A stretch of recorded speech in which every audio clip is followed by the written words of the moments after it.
Dahlonega, Georgia, for this Thursday matinee between your University of North Georgia Nighthawks and the visiting Georgia Southwestern State University Hurricanes. Thank you so much for being here. My name is Brendan Shabath. Alongside me is Bailey Vessel, my color commentator tonight.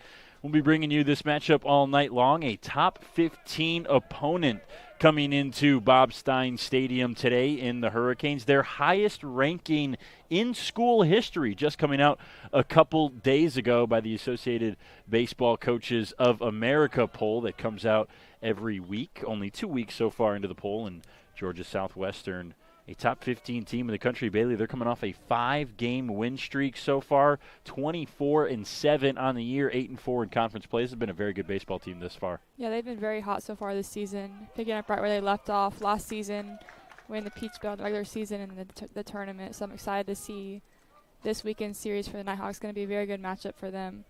We apologize for being a little bit late as we are now 2 at-bats into this game. Some technical difficulties getting the broadcast started. Jake Blindstrub, the center fielder for Georgia Southwestern, started things out with a fly out to center, and then you just saw Miles Hartfield strike out against the starter on the bump today for UNG, Dylan Noche, for the second out. This one's grounded to short where Starling is there, makes the throw, but Philip Ard can't hang on at first base. And Brant Dearman, one of the best hitters in this potent offensive lineup, is on with 2 outs here in the first.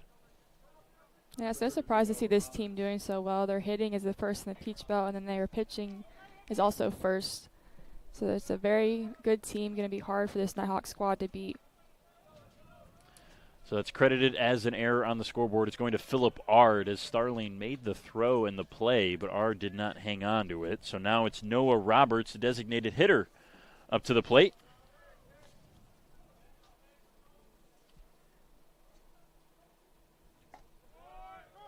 And Roberts takes strike 1 in a 1-0 count. Roberts hitting .366 on the year, 29 games, 27 of them starts. There's not an easy out 1 through 9 in this lineup. And Noche goes outside, 2 balls and a strike.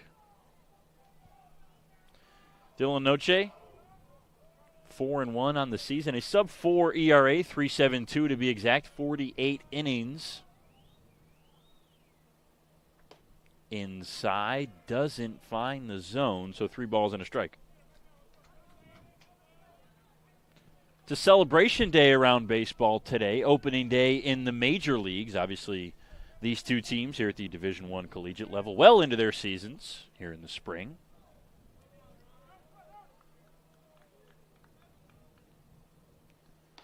And the 3-1 in for a strike, and home plate umpire almost rung up Roberts, and Roberts quickly turned to him and said, "Blue, that's only strike 2." So it's a full count now with 2 outs. Noche works the first base side of the rubber, extreme first base side.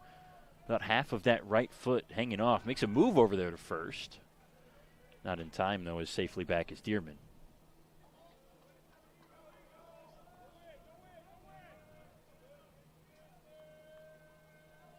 Noche twiddling the ball in his fingers. Now comes set at the belt. Delivers. Inside and fouled as Roberts just stays alive on a breaking ball. No locally for opening day. The Braves were not in town. They're supposed to be up in Philly taking on the Phillies. That game got rained out, so the Atlanta fans are going to have to wait an extra day. Yeah, pretty unfortunate for Atlanta fans. I know they're really excited for baseball, and going to have to wait one more day to see their Blood Braves play. You have to be excited if you're a Braves fan with how the last few years have gone. Definitely an exciting team to watch. A lot of potent hitters, and excited for the pitching they've got this season. NLCS appearance last year, losing to the Diamondbacks to go to the World Series. Roberts works the walk, so now there's 2 on and 2 outs for George Davis, the third baseman today.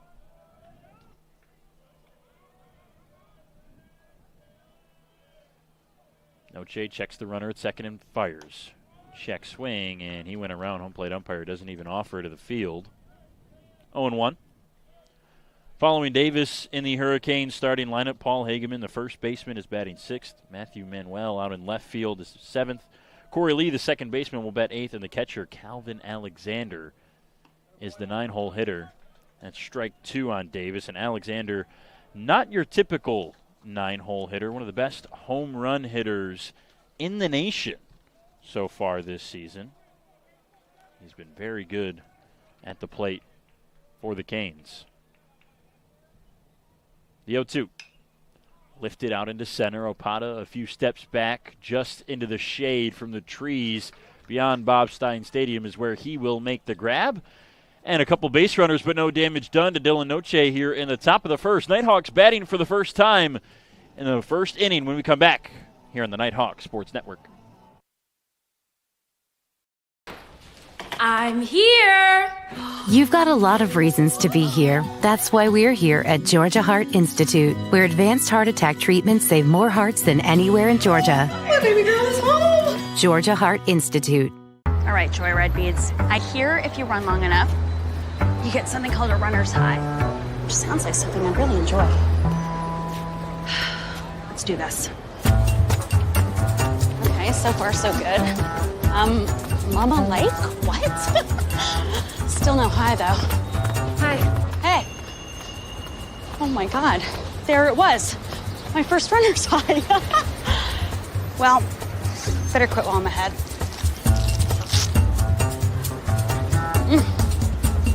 Try, I'm good. The road to national championships runs through NCAA.com. And whether you follow one college team or all of them, it's never been easier to get the content you want with NCAA.com, the home of college sports. Welcome back to Dahlonega, the Nighthawk Sports Network. Bailey Vessel, Brennan Shabath bringing you this one. A top 15 opponent in town for 3 games here at Bob Stein Stadium. And Bailey, as we mentioned in the top, the Nighthawks, these two teams really on opposite sides of the coin, but tied in the conference standings right now, both in a 3-way tie for second with an 8-4 conference record.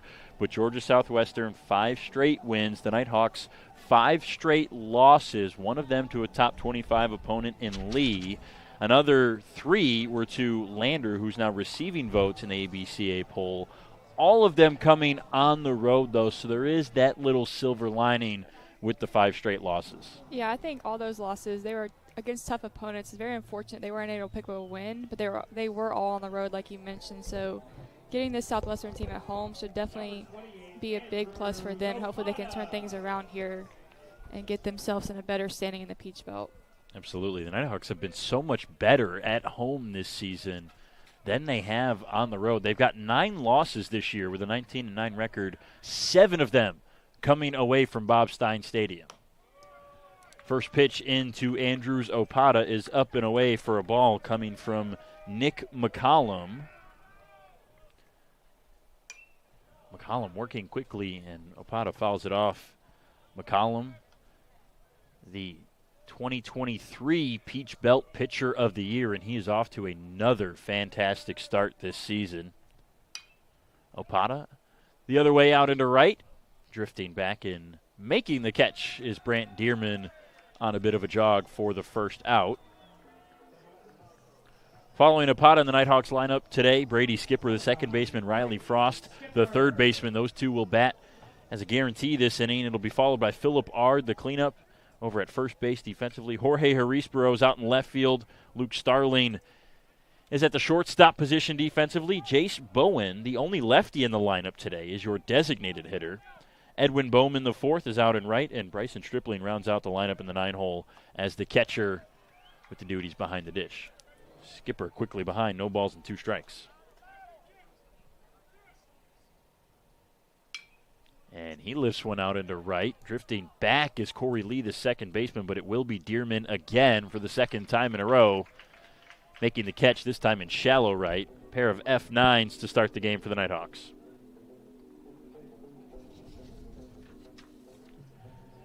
McCollum this season, a 5-1 record, 2.17 ERA. He's been sensational. The thing he really does well is, Bailey, he is not going to walk anybody. That's definitely what you want from your starting pitcher, day one pitcher. You don't want them to give any free passes, and only having a 2.17 ERA with his offense is definitely going to be a big plus for this team. And opponents are only batting a .225 on the year, so another impressive stat for him. The 1-1 to Frost. Low and outside, ball 2. With the 2 outs recorded in this first inning for McCollum, he's now pitched over 50 innings this season, and he's given up just 7 walks with 64 strikeouts. Frost pops it up, and doesn't look like this will get out of play. Calvin Alexander makes the catch just in front of the screen behind home plate. And the Nighthawks go 1-2-3 in the bottom of the first. Second inning when we come back in a few moments on the Nighthawk Sports Network.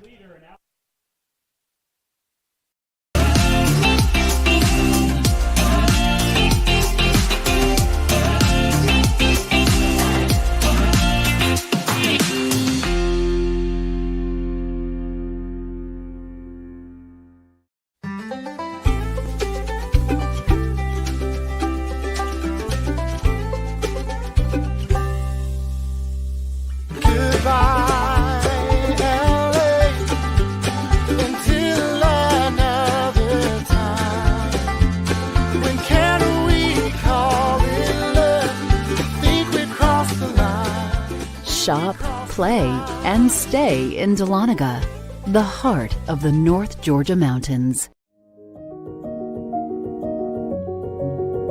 Considering a career change?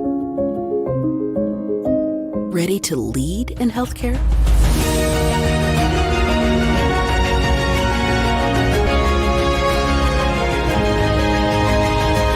Be a nurse in 15 months with our accelerated Bachelor's of Nursing track. Learn more at ung.edu/ABSN.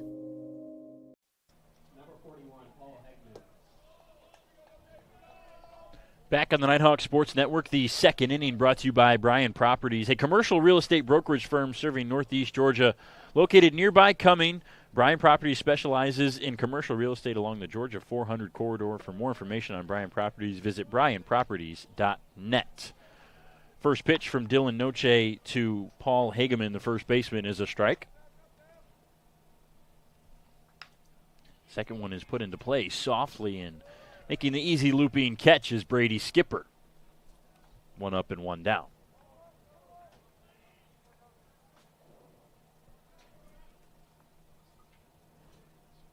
Number 18, Matthew Manuel.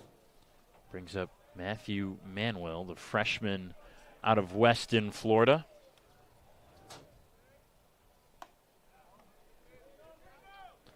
Appeal to first on the check swing, and he did not go. 1 ball, no strikes.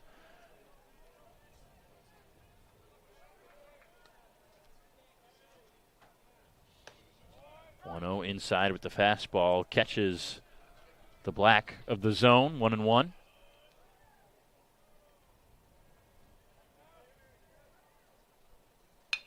Manuel puts this one on the ground to the left side. Charging and making the play is Frost. The throw to first in time. A nice play on the connection from third to first between Frost and Ard. And there are 2 outs. That was a nice play by Frost to cut that off and not let that get to Starling. Would have been a tough play for Starling to make if that gets by Frost. Couple base runners against Dylan Noche in the first inning. Still hasn't allowed a hit, though. One reached by an error. And then had his first walk of the game. Also a strikeout so far. Decent strikeout to walk ratio this season for Noche. 39 Ks, 14 walks before today.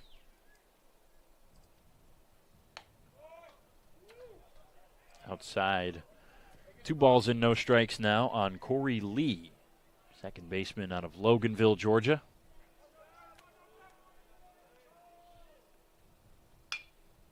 Back up the middle. Getting behind it is Skipper.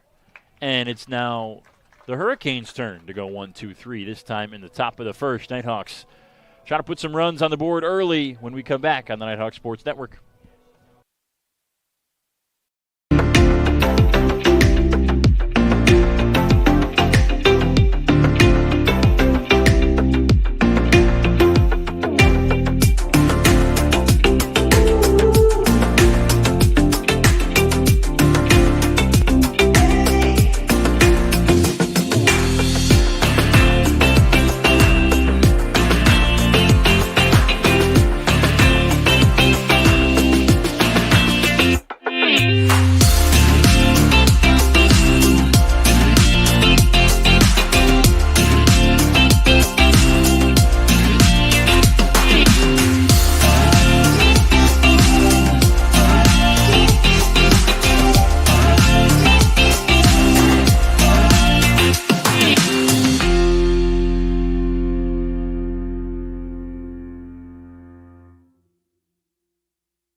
Bottom of the second here in Dahlonega is brought to you by River City Bank. River City Bank is here to make banking easy and convenient. Serving Rome, Blairsville, and Dawsonville. When it comes to meeting your financial needs, they won't settle for anything less than exceptional.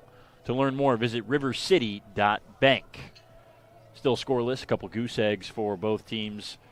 As we're here in the bottom of the second, it'll be Ard, Arisboro, and Starling, the middle of the order for Tom Cantrell and his team. And they have a tall task at hand today, which is getting to the starter, Nick McCollum, and trying to do it as quickly as possible.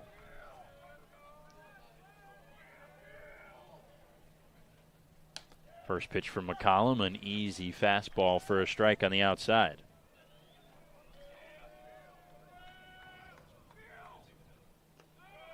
Yanked that one a little too much, 1 ball and 1 strike.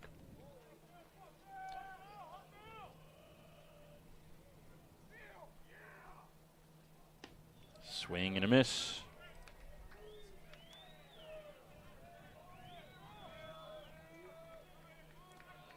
Ard takes an extra beat before digging in for the 1-2. On the ground to short. And Hartsfield makes the play. Talked about the lack of walks that Nick McCollum gives up. So far this season, with just the 7 that he's had, he has not walked a single batter since February 16th. That's 5 starts in that time without giving up a walk. That's an insane stat. We're almost in April, so that's definitely impressive. Only 7 so far. We're midway through the season. That's crazy. There's a reason he was the Conference Pitcher of the Year last year. Was top 10 in NCAA Division II with 115 Ks. He's had a sub-4 ERA for each of the last 2 seasons, and he's well on his way this year. Arisboro, a line out to left for the second out.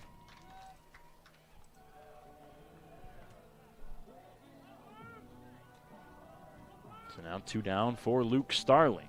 I think we're learning quickly part of the advantage that Nick McCollum has is how quickly he works. That doesn't throw too many balls and goes to show with that 7 walk on the season. He's very efficient. He pounds the strike zone and he does it quickly. Here's the pitch. Okay, you swung and missed. Now let me step back on the rubber and throw another one. I mean, he's ready right now, and Starling is still getting set. The 0-1, and Starling fouls it back.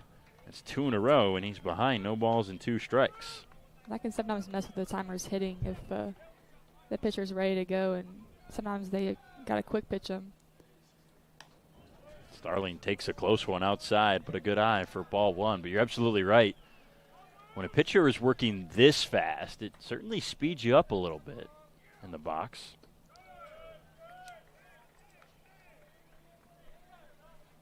It feels like the only way to fix that problem is to get on base and find a hit somewhere.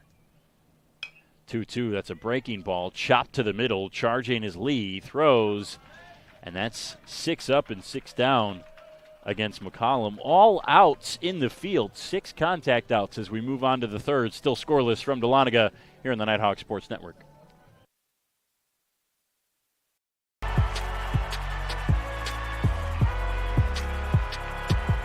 Number 32, Kyle Hornsby.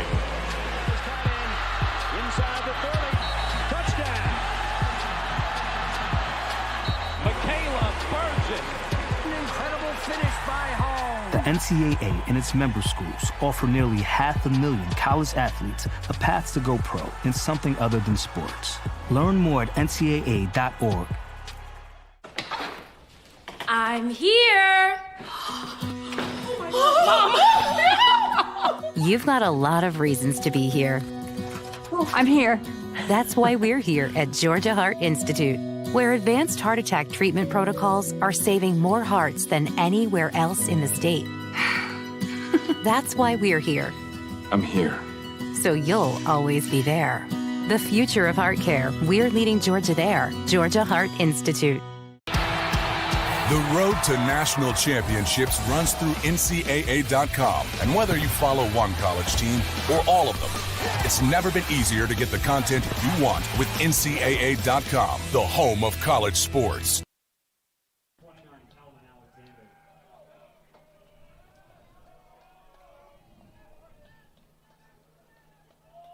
First pitch from Dylan Noche is popped up by Alexander.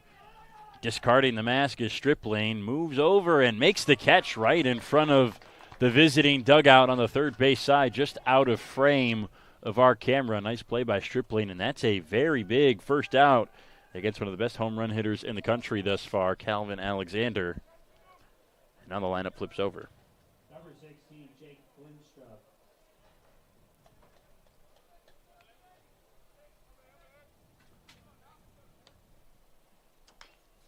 Blindstrub on the first pitch fouls it to the right side.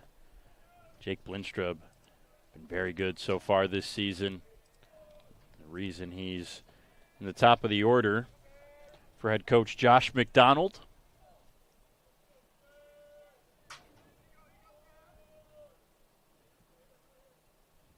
Noche, a bit of an extra pause that time, but the fastball tails away and outside, 1-1. Blindstrub hitting .386, on base percentage above .500. Curveball right back to Noche, and he snares it out of the air as he just flips it to Ard for an easy 1-3 putout.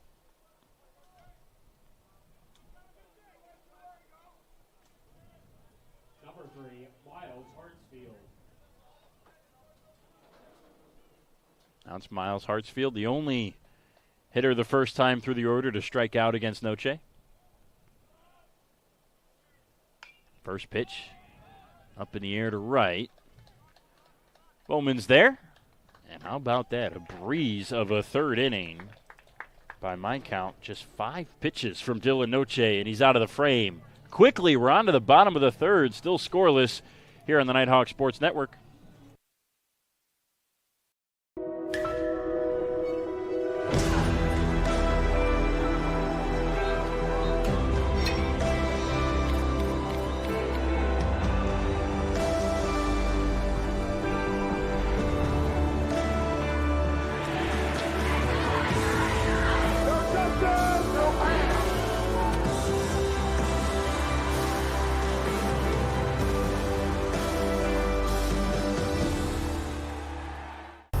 Greatness.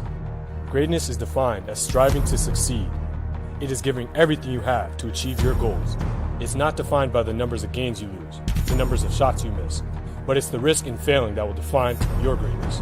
You earn it by showing up early, by pushing yourself every day, by working harder than everyone else. And when you've reached that point of giving up, you don't. Most people are good, others are great. Find your greatness.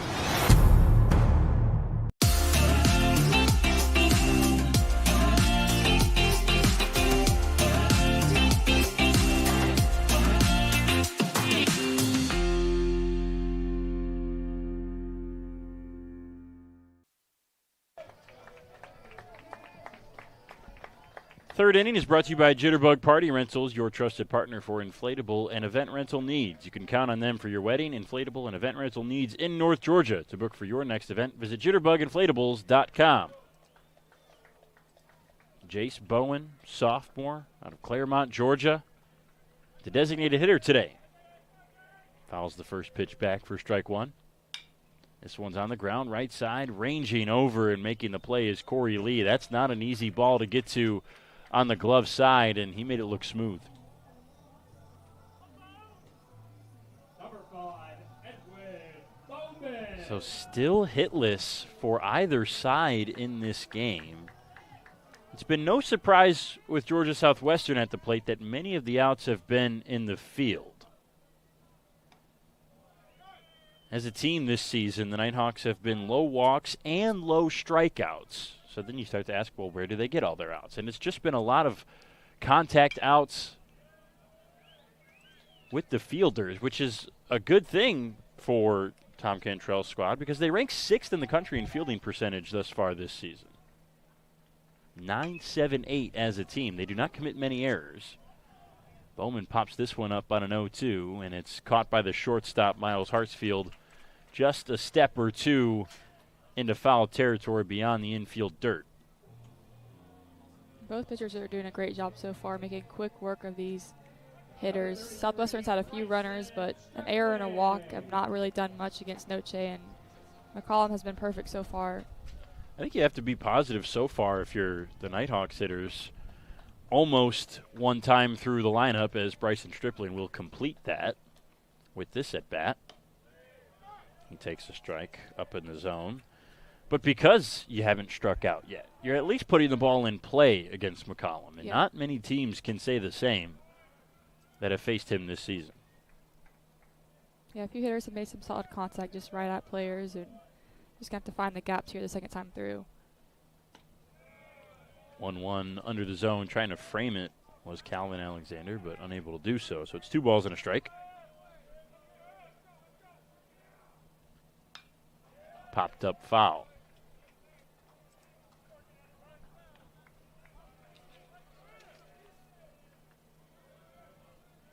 Stripling this year a .241 average.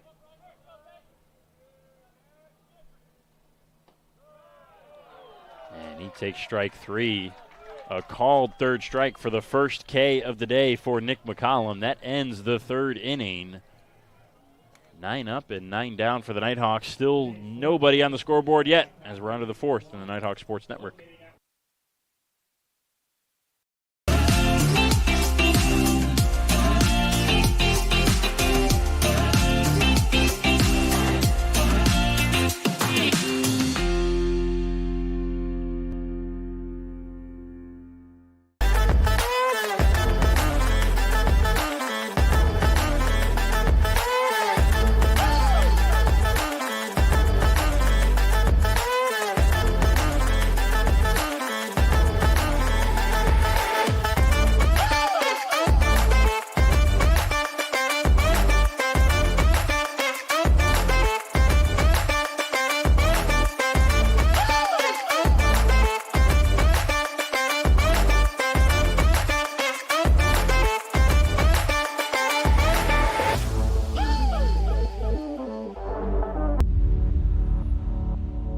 To them, the whole world looks like an opportunity, one to be seized, built upon, and made better for their sport and the people around it. To student athletes, every opportunity is a chance to change what could be and show the world what opportunity can do. 4th inning brought to you by Walden Realty. Walden & Company Realty is dedicated to serving you with all your real estate needs. Their team of professionals will help you with everything from transaction coordination, marketing, and representing you as a buyer or seller, and has a goal of making your transaction run as smoothly as possible. For more information, visit waldencoh.com.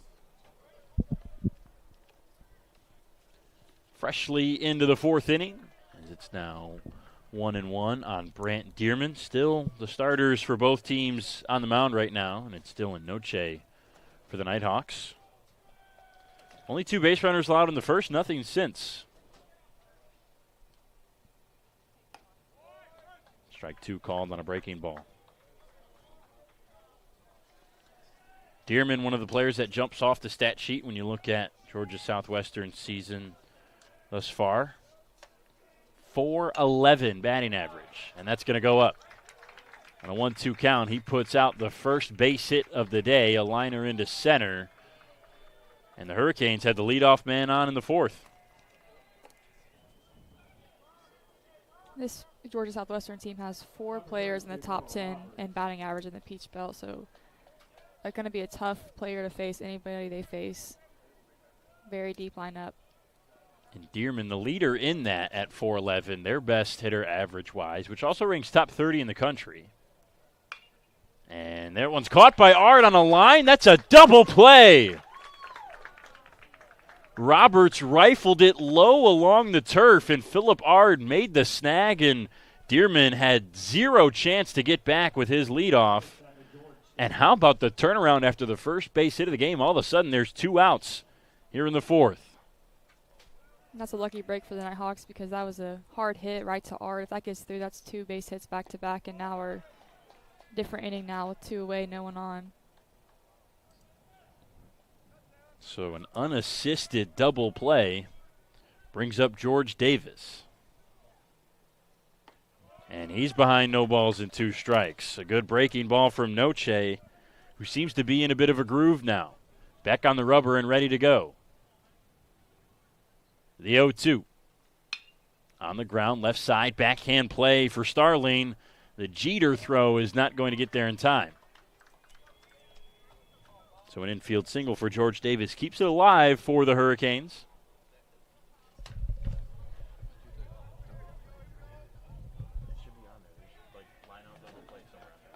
Number 41, Paul Heckman.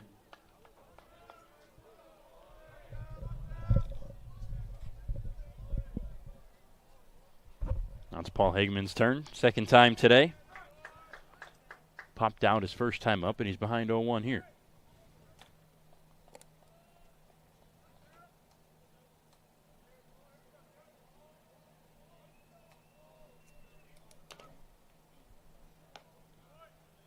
Outside 1-1.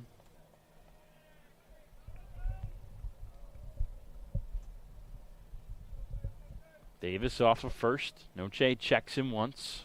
Now comes set. The 1-1. Swing and a miss. Noche back ahead again. 1 ball, 2 strikes. Despite the pair of hits this inning, the liner from Dearman and the infield single from Davis, he's been ahead in every count.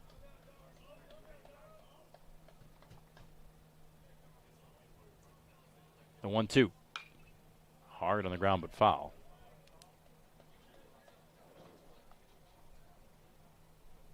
Hageman, one of 4 lefties in the lineup today for head coach Josh McDonald.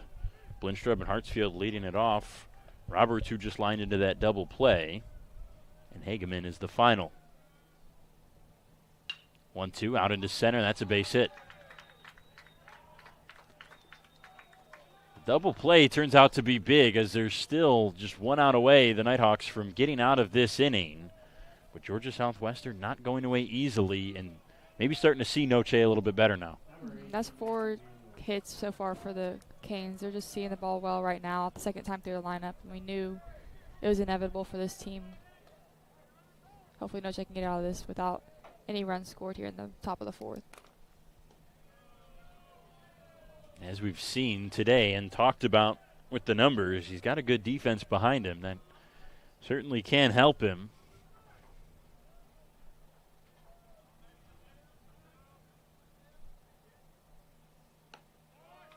He gets even in the count against Matthew Manuel. 1 ball and 1 strike. Manuel grounded out to third his first time up, and that was in the 2nd inning. Feels like it was just a minute ago. This game has gone by quickly through the first 3. 1-1. On the ground is short. Starling goes to skipper at second, and Noche does do just that. Get out of the inning with a good play from his defense. Keeps the Hurricanes scoreless, and the Nighthawks are going to try to change that with the home half of the 4th when we come back on the Nighthawk Sports Network.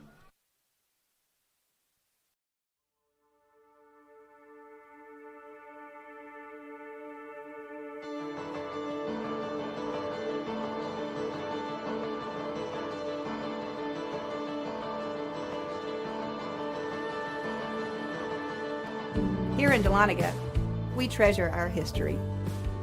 We treasure our waterfalls. We treasure our wine. But most of all, we treasure our guests.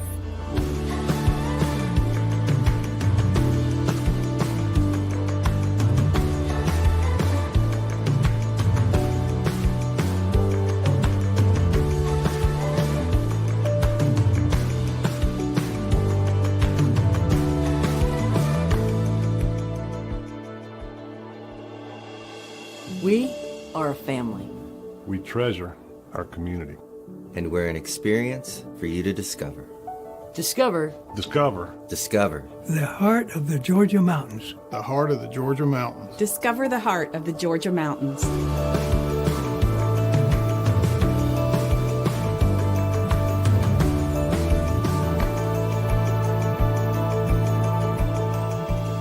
The mountains are open.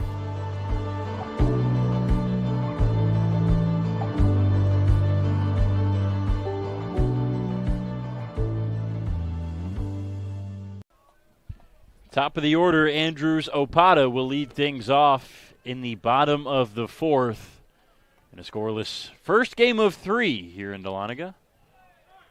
And shocker, a strike from Nick McCollum. That's 33 pitches so far for him in this game, 24 strikes. Just very good strike throwing against these Nighthawks, and yet only 1 strikeout to show for it. And came to end last inning against Bryson Stripling, the catcher.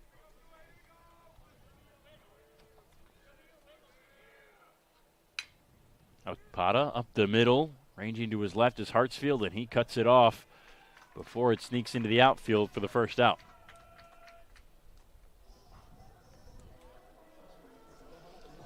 Bailey McCollum showing no signs of slowing down by any means. There is not a lot of downtime in between pitches for him. Yeah, definitely not. And like you said, very efficient. I'd like to see some life here from the Nighthawks after the Hurricanes were able to get some hits last inning. Skipper also puts one on the ground, and Hartsfield also makes the play. Back-to-back ground outs to short brings up Riley Frost with 2 now. We're certainly starting to see this more, pitchers who work as quick, if not quicker, than McCollum with the pitch clock implementation into the major league and now collegiate, minor league, independent ball levels. Added emphasis on the speed of the game going by quicker. Yeah, with how quick he's throwing the ball, he's not out there very long, so not very long innings, gets a lot of rest in the dugout. I'd like to see the rule change with the pitch clock, makes the game go by faster, a little more interesting now. On the 1-0, Frost puts it out into right, and Dearman is under it. And for the 4th time today, the Nighthawks go 1-2-3 in the 4th. 5th inning coming up here in a few moments on the Nighthawks Sports Network.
The 5th inning on the Nighthawk Sports Network is brought to you by Chick-fil-A of Dahlonega, the presenting sponsor of the Nighthawk of the Week program. If you're looking for great food nearby, it is Chick-fil-A's pleasure to serve you. First pitch from Noche, a curveball in for a strike against the second baseman, Corey Lee. Noche going a little fast, put out in the air, high above short, and Starling makes the easy grab.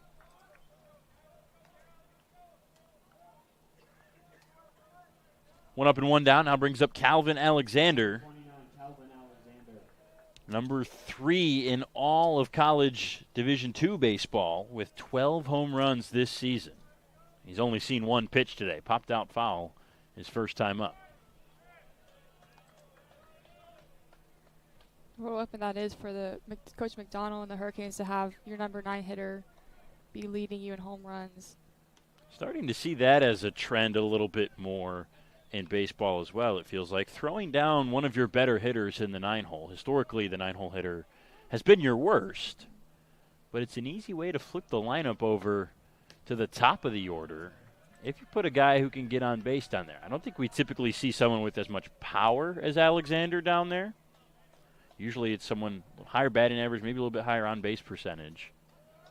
But you're certainly right. It does pose a huge advantage and threat to the part of the lineup where pitchers would typically be a little bit relieved to see.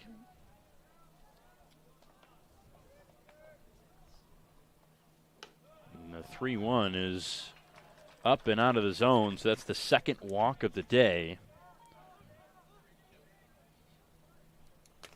And puts one on with one out as the lineup flips over. Alexander did his job. Number 16, Jake Lindstrom.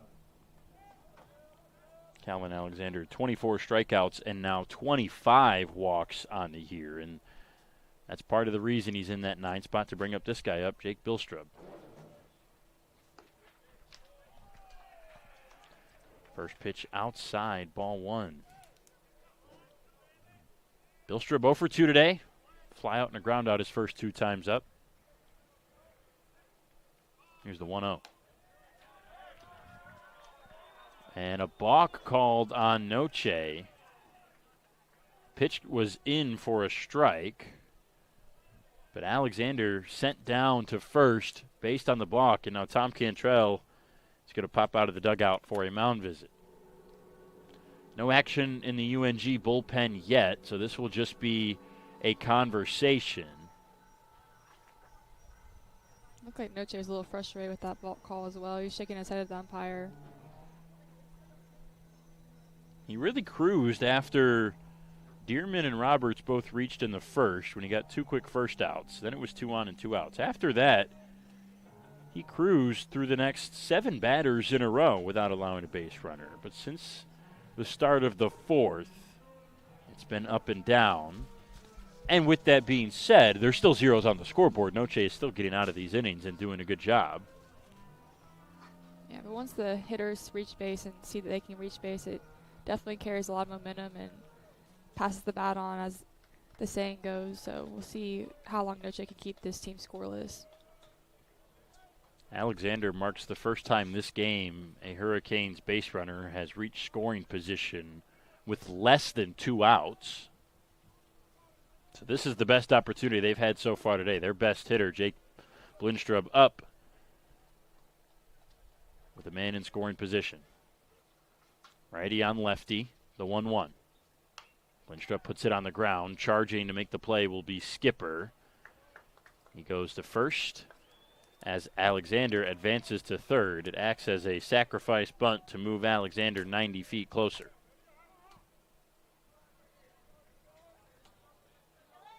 Number 3, Miles Hartsfield.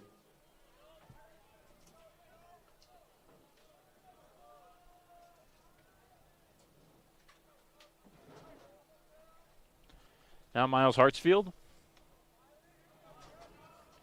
also 0 for 2 today. First pitch outside for a ball. And this feels like a big out for Noche right here, with Nighthawk struggling to do anything against McCollum. Keeping Alexander from scoring would be huge here. Yeah, Nighthawks still looking for their first base runner on offense.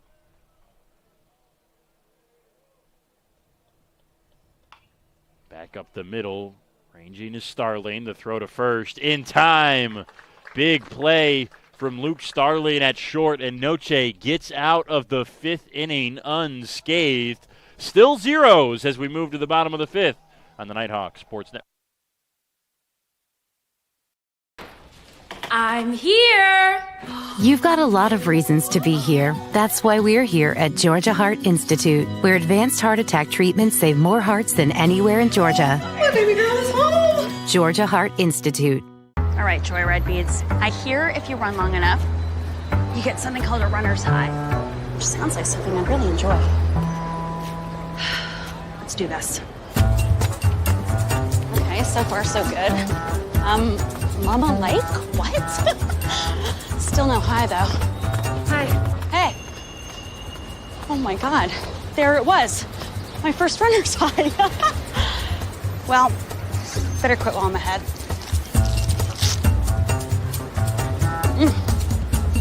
God, I'm good. The road to national championships runs through NCAA.com. And whether you follow one college team or all of them, it's never been easier to get the content you want with NCAA.com, the home of college sports. Bottom of the 5th, and the Nighthawks have been unable to touch Nick McCollum, yet he is perfect thus far in this game. 12 up and 12 down as we're on to the bottom of the fifth. So it'll be Ard, Arisboro, and Starling, 4, 5, and 6, trying to break the spell.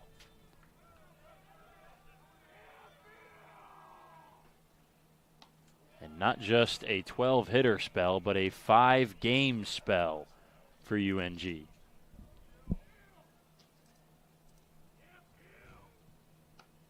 Swing and a miss for Ard. That makes it 1-1. Again, for those that have been following, this is a UNG team that previously occupied the number 15 spot that Georgia Southwestern holds in the top 25. And while none of those 5 losses are bad, you cannot argue 5 losses in a row. Yeah. I think what really hurt UNG as far as the polls go and just the way it looks from an outside perspective is a couple of 10-plus run losses to Catawba and Lee at the start of that 5-game road trip. Yeah, even if the Lee team was ranked, but you still can't lose that bad to a ranked team. You're definitely going to drop if you give up that many runs. They gave up 15 to Lee and 14 to Catawba, lost both games by 10 runs.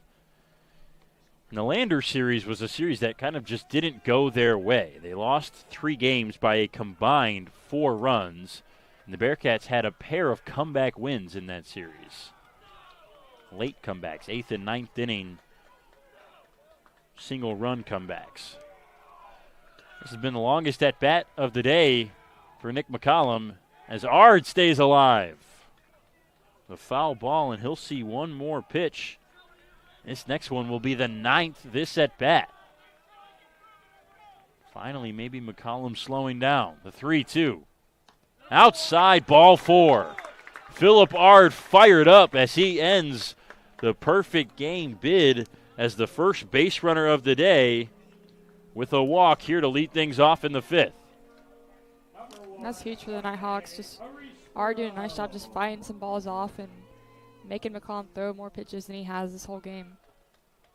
The thing with that at bat for Ard is he earned that walk by staying alive with so many foul balls as Arisboro pulls the bunt back for strike 1. And Arisboro got to get this bunt down to move Ard into scoring position. Ard fouled off 4 in that 9-pitch at bat. 10 pitch. Now Arisboro bunts it foul, so it's 0-2. Nighthawks bunt almost more than anybody in the country. They lead the Peach Belt in sacrifice bunts this year. 0-2, and Arisboro takes a full swing this time. It's out into right. Dearman gets under it and makes the catch.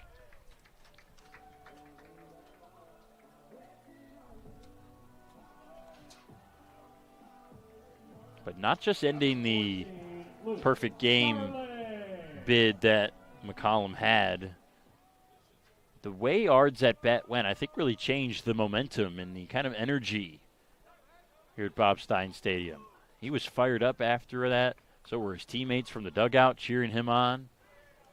They love to see quality at bats like that, and no matter how you get on, as long as it results in a base runner, it's going to be good for the team. Yeah, definitely fired up the dugout, and hopefully these next few hitters can get something going to keep that momentum in the Nighthawks' favor.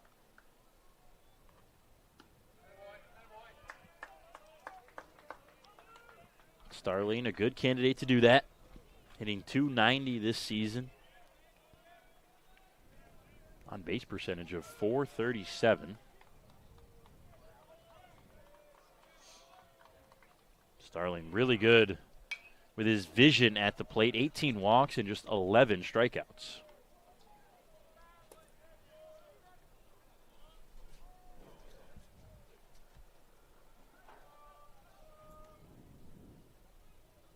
Starling gets the sign from head coach Tom Cantrell down the third baseline and now digs in close to the plate in that right-handed batter's box.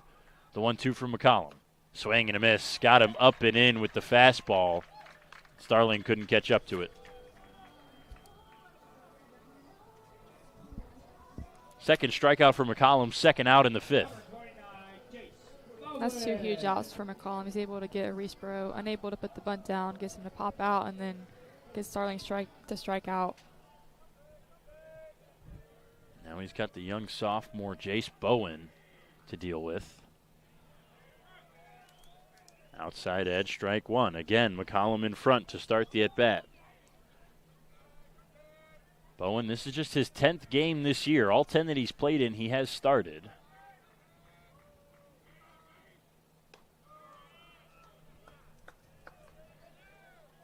He does have the advantage in this spot. As we mentioned earlier, the only lefty in the lineup today.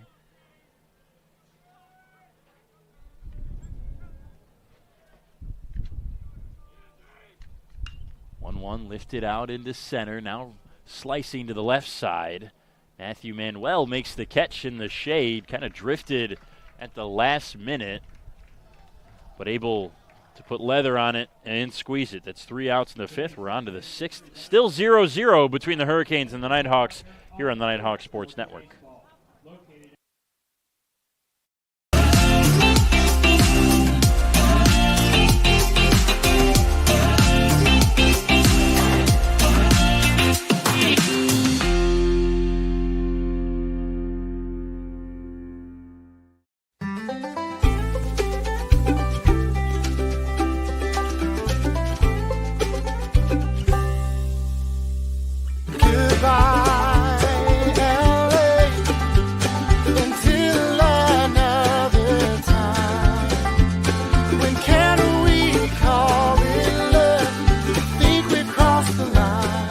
Shop, play, and stay in Dahlonega, the heart of the North Georgia mountains.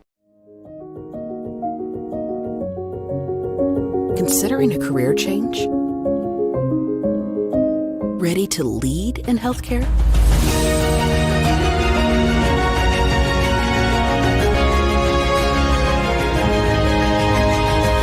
Be a nurse in 15 months with our accelerated Bachelor's of Nursing track. Learn more at ung.edu/ABSN. 6th inning is brought to you by Howard Brothers. With 6 locations across Northeast Georgia, Howard Brothers Outdoor Power Equipment and Hardware is trusted by both professional landscapers and residential homeowners for all their outdoor equipment needs. To learn more about the family-owned business that keeps Georgia green, visit howardbrothers.com. Brant Dearman to lead things off in the 6th. Facing a 1-0 count. Swings and lifts it to the right side. Charging his R towards the dugout. Does he have room? No, as it bounces off the roof of the dugout on the back side and out of play. Dylan Noche, after a 5th inning in which Southwestern got their closest runner to home plate of the game in Calvin Alexander, who got all the way to 3rd. Noche was able to get out of it, and now he's still out there in the 6th.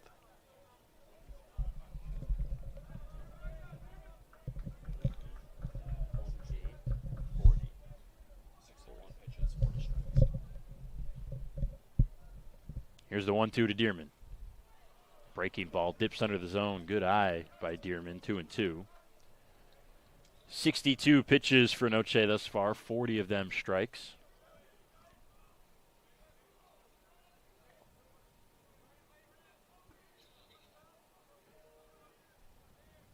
Two.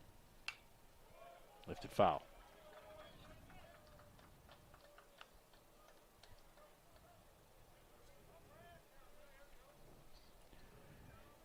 Dearman 1 for 2 today. Had that single to center in the 4th before being out on the line out on the next pitch from Noah Roberts. Felt like that single could maybe have sparked a run in that inning for Southwestern. They did get 2 more hits that inning, and that line out double play proved to be important. It definitely was huge, and it was a hard hit by Roberts, but nice job by Ard to keep it and get the double play. Just nubbed off the end of the bat by Dearman and easily able to make the play as Brady Skipper.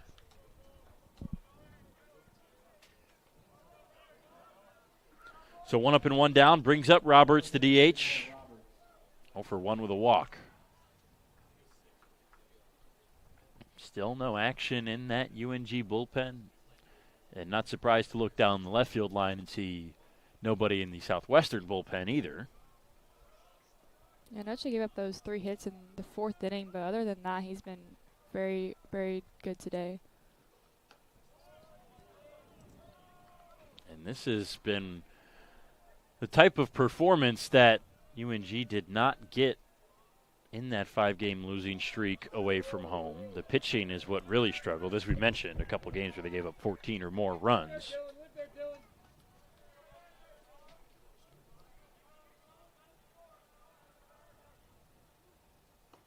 The 2-0, a curveball on the back door is called for a strike.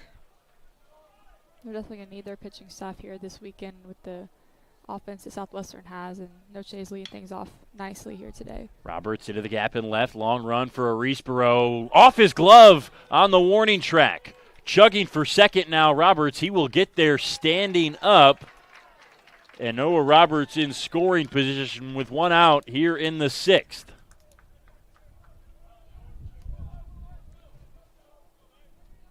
Long run for Jorge Arisborough, so he will be not credited with an error. That will be a hit to Noah Roberts. Number 7, George Davis. A double to left, and that brings up George Davis.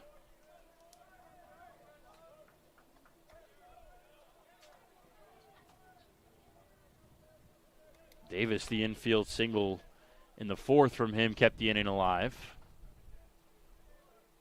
First pitch, up above the zone, ball 1.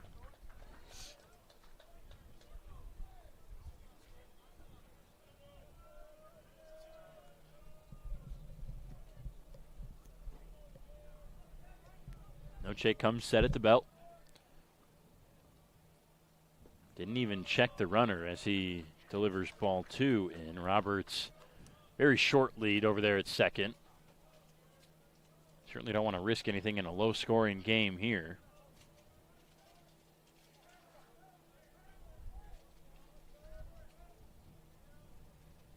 Now the 2-0. Popped up on the infield. Skipper drifting, and now Starling on the left side. An easy catch.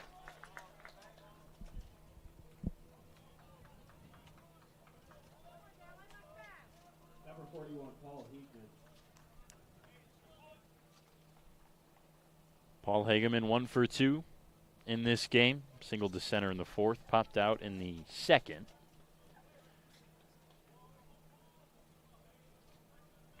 And he's up for the 3rd time today with 2 outs and a runner in scoring position. First pitch inside and a nice block by Stripling.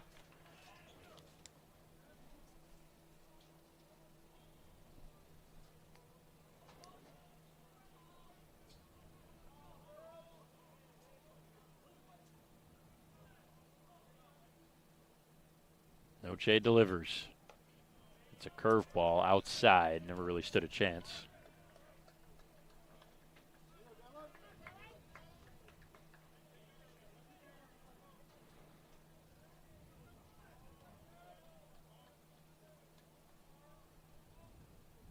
The 2-0 is lifted foul.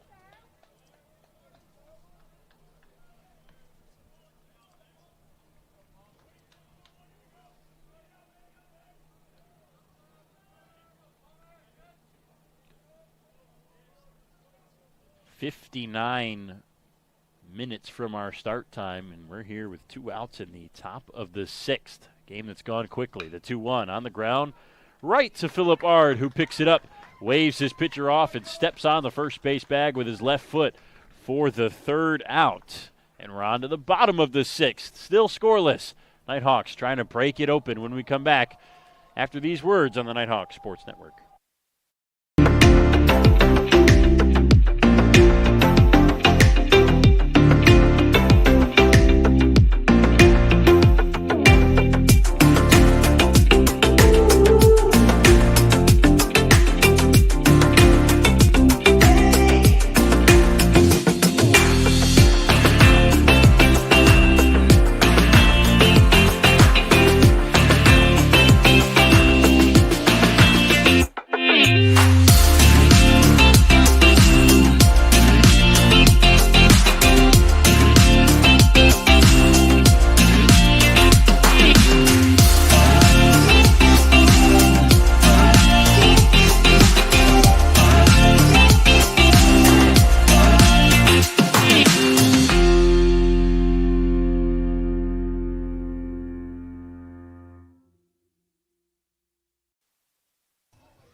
Bottom of the 6th, 8, 9, and 1 hitters due up for Tom Cantrell's squad. Edwin Bowman, Bryson Stripling, and Andrews Opada due up to try to break this scoreless tie. Nighthawks still looking for their first hit.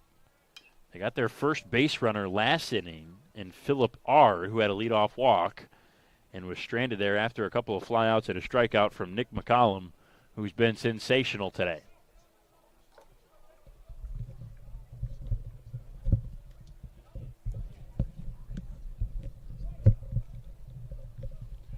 The 0-1 to Bowman, swing and a miss.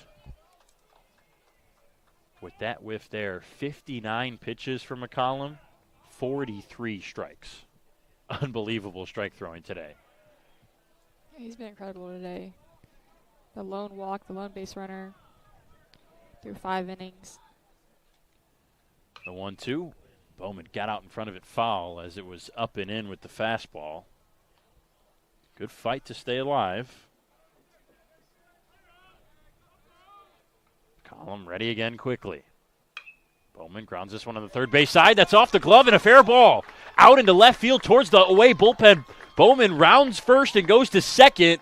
And that's a leadoff double on a ground ball down the line to start the 6th inning for the Nighthawks. And again, the Hawks get the leadoff runner on, this time Bowman with a double, so he's going to be closer to scoring. Wouldn't be surprised to see Stripling lay down a bunt here. Absolutely. Tom Cantrell does not shy away from the sacrifice bunt. Especially with the Opada on deck. Would flip the lineup over. You've got the corners in now, and I think Southwestern is hip to that idea as well. Bowman off of second. McCollum closed stance with the base runner on in scoring position. Moves back to second. Bowman barely back in time.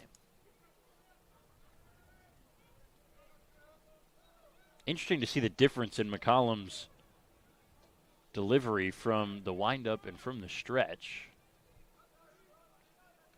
Closes that left leg way more than normal. Stripling lays down a nice bunt perfectly to the third base side, and he's going to be safe. George Davis couldn't pick it up at third. Bowman advanced over to third base, and now the top of the order is up with 2 on and nobody out.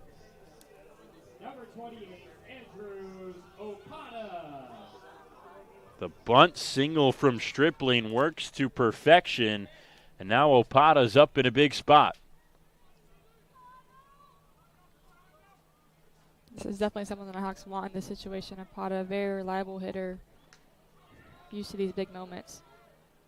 Stripling off of first, Bowman off of third. McCollum delivers a curveball up and in for ball 1, and he is clearly shaken a little bit after the way this inning has started. It's probably the worst curveball we've seen from him on the day. Here's the 1-0. Opada high into left. Going back is Manuel. Just in front of the warning track is where he'll stop and make the catch. He throws it in as Bowman tags easily from third. And the Nighthawks are on the board first. It was 12 up and 12 down through the first 4 innings. But UNG leads it 1-0 against the number 15 team in the country here in the bottom of the 6th. Yeah, now the Hawks have all of them on their side. We'll see if Skipper and Frost can keep this inning going. That's just the first out.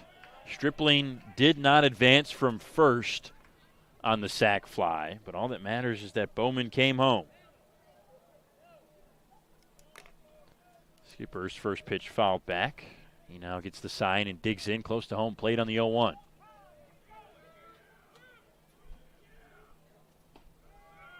And that's low and in.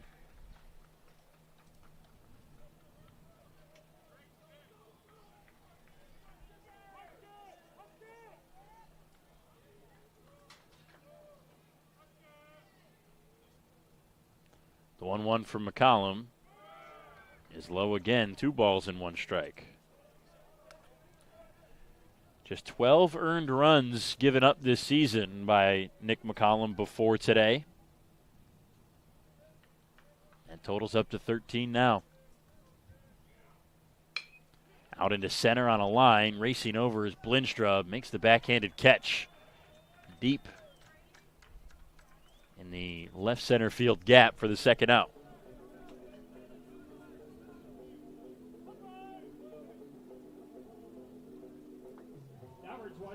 So now 2 down for Riley Frost, the third baseman today. Can they find a way to get Stripling at least in scoring position? You can't be too greedy and ask Stripling to score just yet. That'd be huge to get another run the way this game has been going. It's definitely a low-scoring game, and any run is going to be an important one here today. You can see how hard it was just to get Bowman across.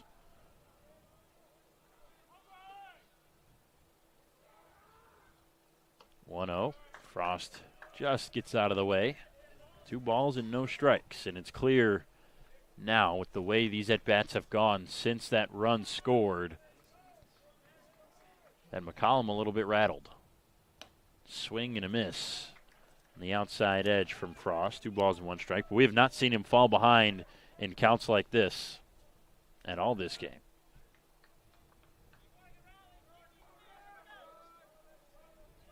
This is just the third 2-ball count of the game for the Nighthawks.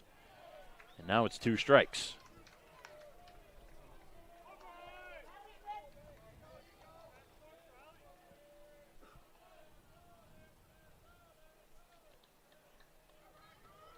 One on, 2 out. Nighthawks up a run. The 2-2 here in the 6th. Up and in, fills it up. 3 balls and 2 strikes.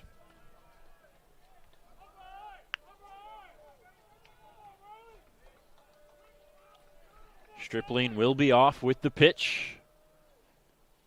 The payoff. Out into center. Blindstrup gets over into the right center gap, makes the catch.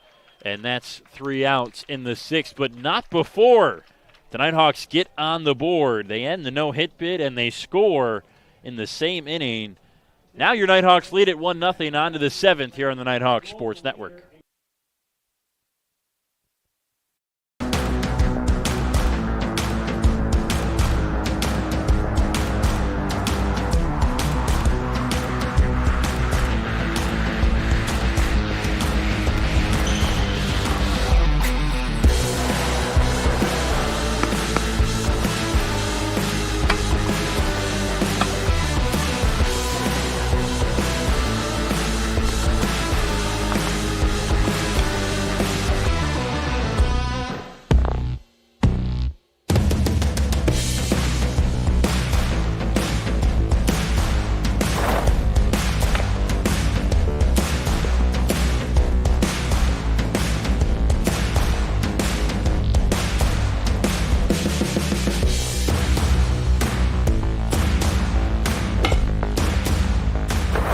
Northeast Georgia Health System is a proud supporter of North Georgia Nighthawk Athletics.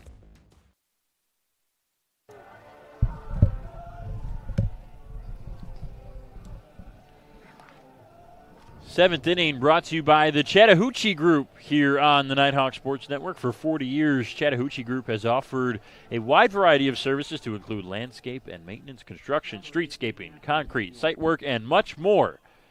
Visit chat-group-inc.com to learn more. So the Nighthawks in front on the scoreboard late in this game here in the bottom of the 6th with a 1-0 lead on the first pitch. That's lined out into center. Opata making the catch just in front of the warning track on a run. Matthew Manuel, a good swing, gave it a ride, but it's 1 up and 1 down on 1 pitch.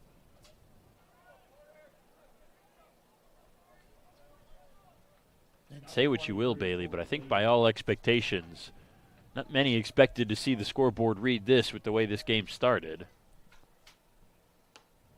I definitely not. Definitely thought the Hurricanes were going to capitalize and jump out in front, but Nighthawks have done a nice job weathering their storm and taking the lead of their own here late in this game. I think that's a really good term, weathering the storm, and who's done that perhaps best this game is Dylan Noche. A couple hits allowed, 4 to be exact, but he's stranded 6 base runners and has kept a 0 in the run column for Georgia Southwestern this game. Finding ways out of innings no matter what. And he's been doing it since the very beginning when he had 2 on and 2 out in the first.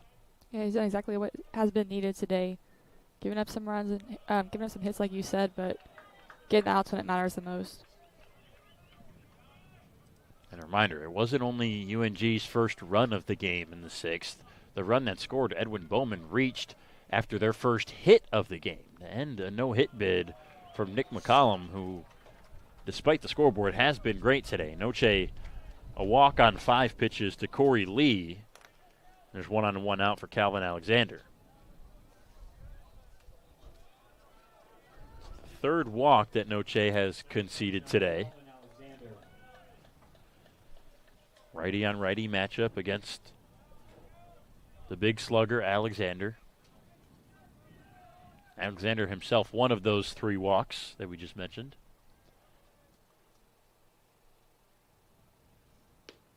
First pitch outside, ball 1. And if there's anybody in the Hurricanes lineup you don't want to see with a runner on, it's this guy, especially with a slim 1-run lead. Be huge for him to capitalize, hit another home run, add to his total. That's a hard swing, but it's just going to be a single through the left side. And perhaps Southwestern starting something here.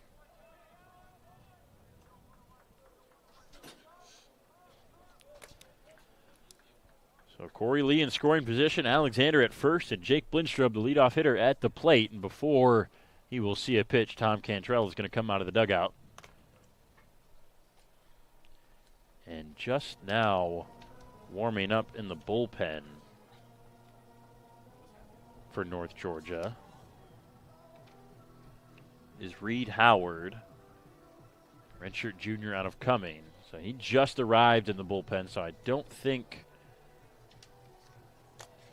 Coach Cantrell is going to pull Noche just yet.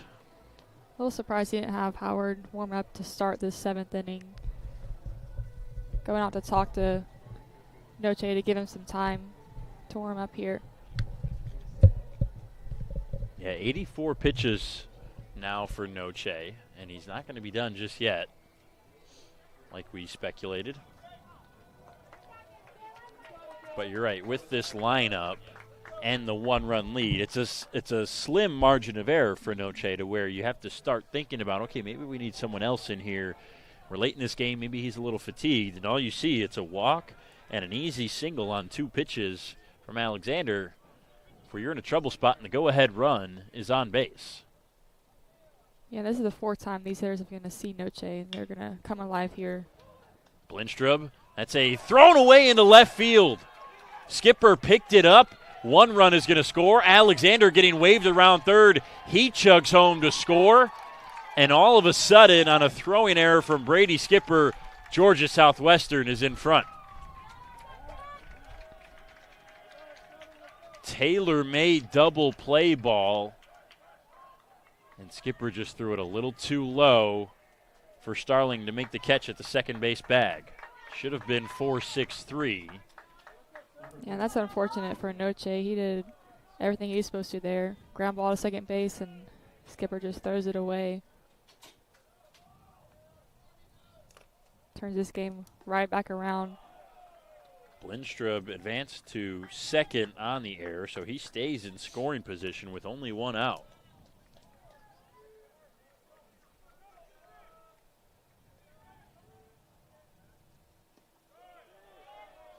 And you can't assume the double play, so Blindstrup will be credited with a hit.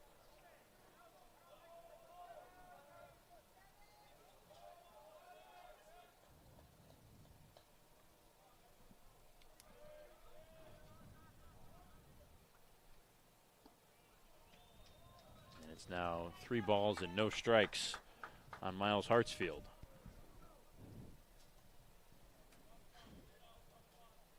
That's 2 big errors now for this Nighthawks defense, who have been very good so far this season, very uncharacteristic of them, and that one is really costly for Skipper. 4-pitch walk Noche not out of the weeds yet.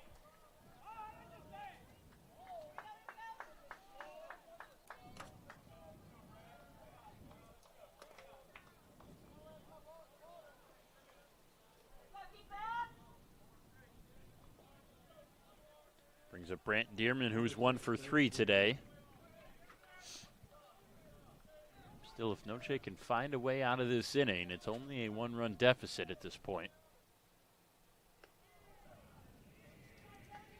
Curveball sails on him a little bit. But the double play is on, and they just got the ground ball that they needed. Can he get back to it to get them out of this 7th? He looks to be a little razzled, though. 4 straight balls, and then 5th one to Dearman. Struggling a little bit now. Dearman over to right. That's going to drop for a base hit. Getting the wave around from second is Blindstrup, and that gets by Bowman. So Blindstrup scores. Now so does Hartsfield. Racing over to third is Dearman.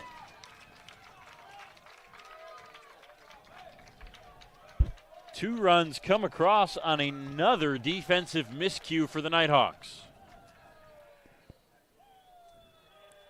And that's just a simple mistake by Bowman, just not paying attention, just losing focus, and that can't happen against the 15th ranked team in the nation. It's a single and an error for Dearman.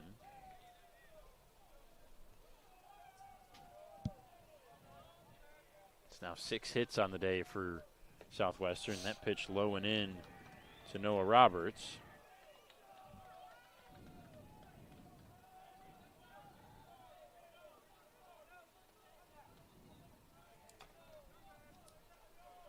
Four to 1 our score.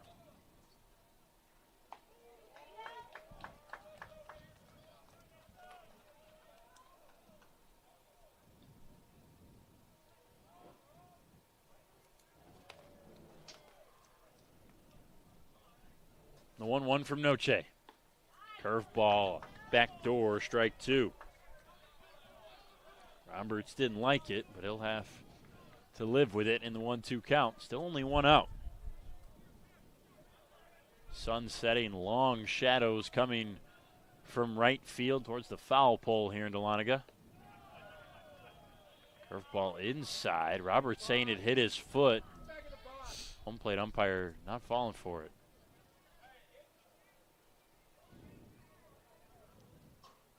And now Josh McDonald wants to know why he wasn't awarded first base.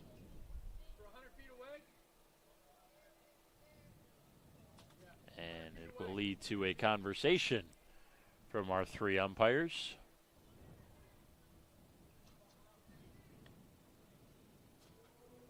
Felt like Noche was winning the at-bat. This is certainly going to turn things if Roberts is given first base as the first hit batter of the day. Yeah, Noche, that second out has been very elusive so far this inning. That would be very disheartening if they do award Roberts first base. And they will not. So it stays 2-2.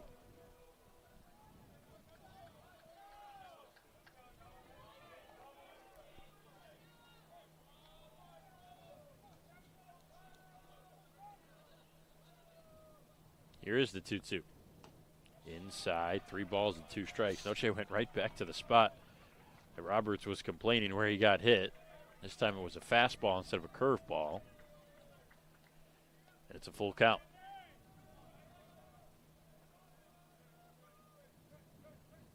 Swing and a miss. Tipped into the glove. And that's Noche's second strikeout of this game. The first since the first inning. Number 7, George Davis.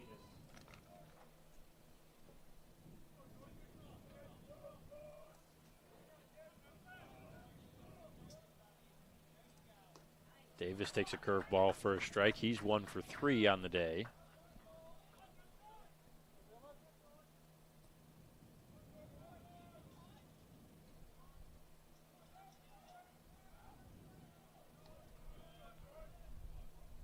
Now the 0-1. Hard hit, but foul to the left field side.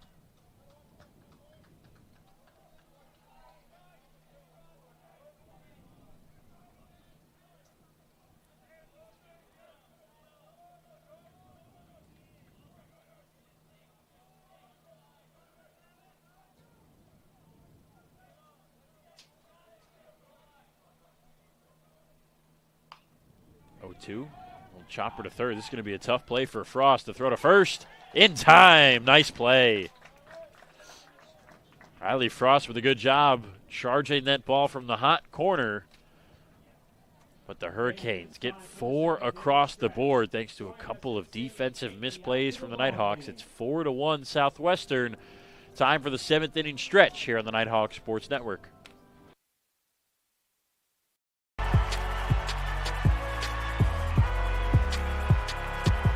Number 32, Kyle Hornsby. Inside the 30. Touchdown.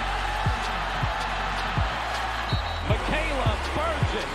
An incredible finish by Hall. The NCAA and its member schools offer nearly 500,000 college athletes a path to go pro in something other than sports. Learn more at ncaa.org. I'm here. You've got a lot of reasons to be here. I'm here. That's why we're here at Georgia Heart Institute, where advanced heart attack treatment protocols are saving more hearts than anywhere else in the state. That's why we're here. I'm here. So you'll always be there. The future of heart care, we're leading Georgia there. Georgia Heart Institute. The road to national championships runs through NCAA.com. And whether you follow one college team or all of them, it's never been easier to get the content you want with NCAA.com, the home of college sports. Phillip Ard lifts the first pitch of the bottom of the 7th foul. And now a 3-run deficit for the Nighthawks against Nick McCollum. Good riding fastball, but missing, up 1-1 against Ard. Quickly delivers another. Ard fouls it off again.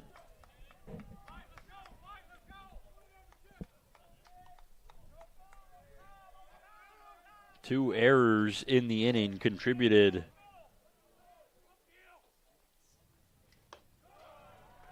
to the 4-run 7th for the Hurricanes.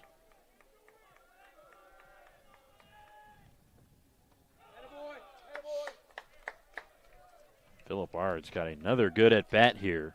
A full count with a couple foul balls. He had that back in the 5th as he worked a walk on 10 pitches to be the first base runner of the game for the Nighthawks. This one's skied to left, and that one is going to get foul, it looks like. And they say that's a home run. Just hugged the foul pole in left as it drills the hill beyond the left field wall, and Phillip Ard has a solo shot, his 4th of the year.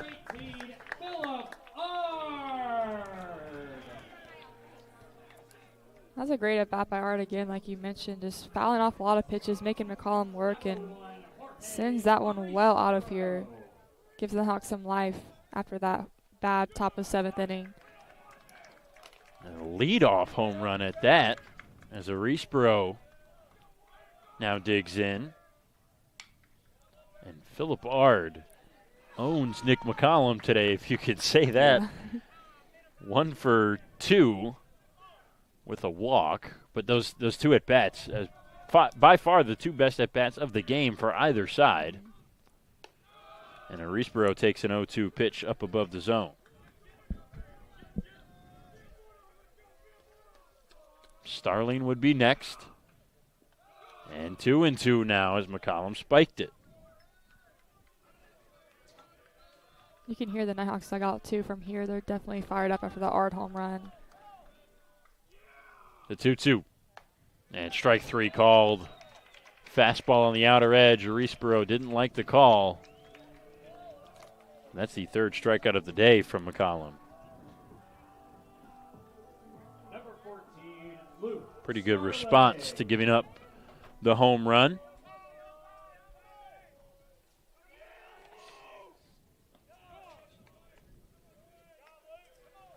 And that home run for Phillip Ard, the first home run that Nick McCollum has allowed this season. Starling back up the middle, off his glove. McCollum trying to get behind the mound quickly. The throw to first is in time. What a play. Athletic effort from Nick McCollum. Credit Starling hustling down the line.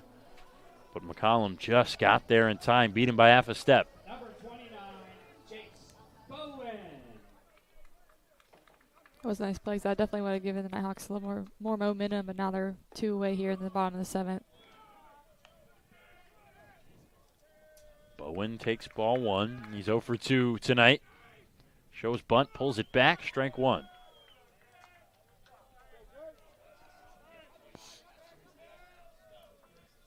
Now the 1-1. Swing and a miss. Blew the fastball by him on the outside.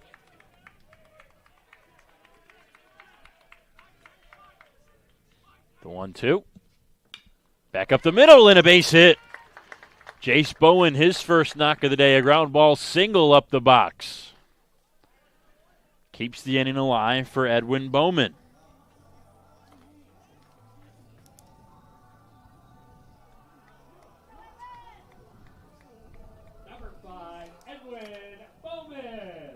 Bowman, the first hit of the day, back in the 6th to break the spell, was his.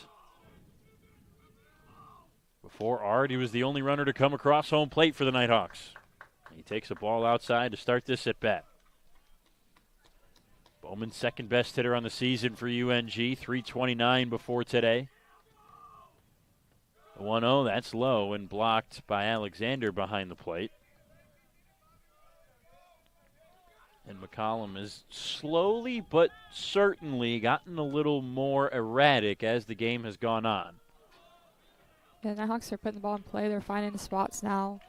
Makes those errors even more crushing for the Nighthawks. 2-0, just tipped foul. But early in this game, through the first 3 or 4 innings, I mean, he was perfect through 4, so we'll say 4 innings.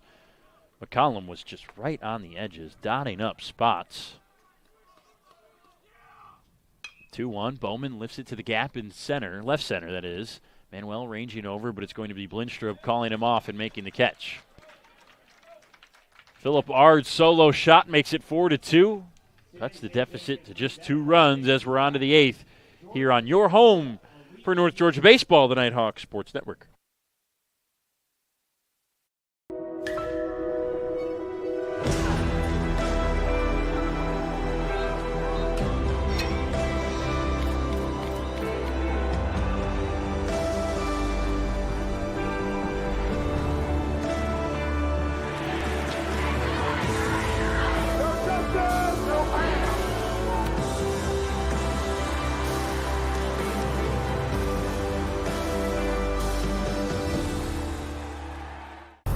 Greatness. Greatness is defined as striving to succeed. It is giving everything you have to achieve your goals. It's not defined by the numbers of games you lose, the numbers of shots you miss, but it's the risk in failing that will define your greatness. You earn it by showing up early, by pushing yourself every day, by working harder than everyone else. And when you've reached that point of giving up, you don't. Most people are good, others are great. Find your greatness.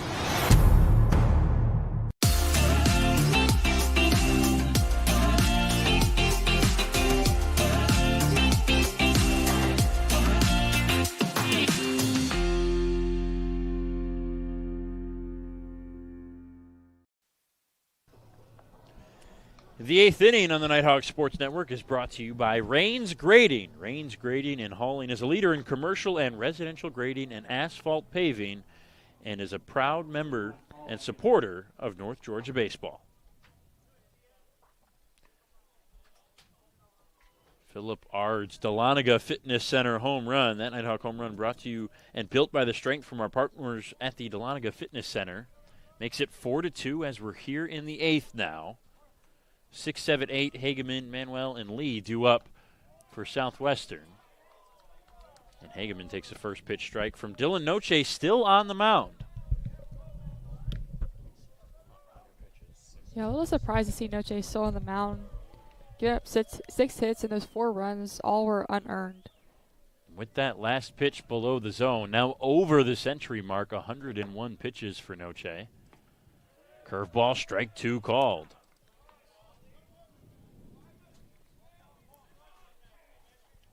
(102 pitches now, 61 strikes. 1-2. Chopped on the ground. Charging is Ard. Noche's going to have to race over and cover the bag. He does do just that. Slipped off of it a little bit, but was there in time for the first out.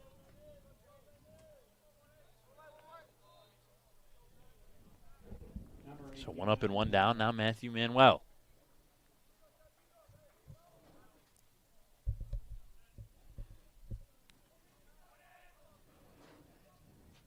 First pitch. Breaking ball dips under.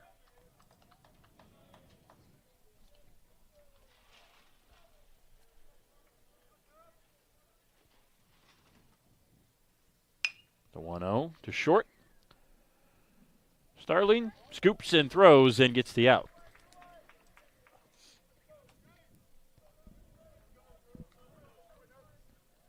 Now it'll be Corey Lee's turn. The 8-hole hitter, Calvin Alexander, in the 9 spot. Due on deck.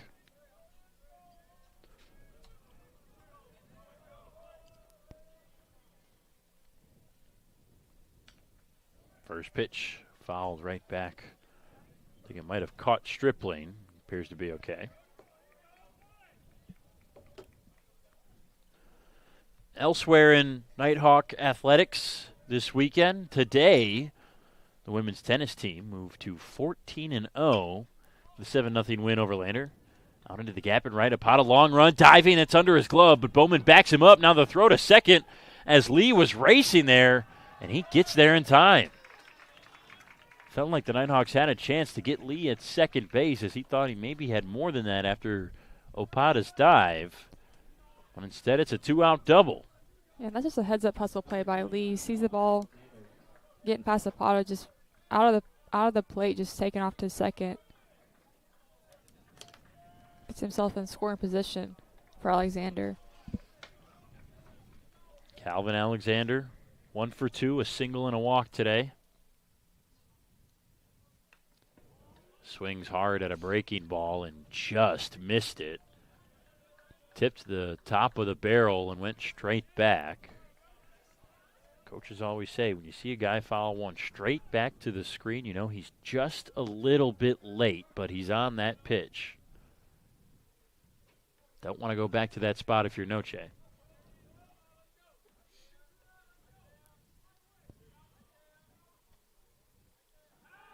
Throws back to second. Lee's there. So the women's tennis team won today 7-0. Women's track and field competing in the Kennesaw State Invitational tomorrow. Men's tennis has a top 20 matchup as number 11 Lander comes to Dahlonega. That's at 2:30 tomorrow. And then these two teams showdown again tomorrow at 6 o'clock. Same place, same time. For the middle game of this 3-game series.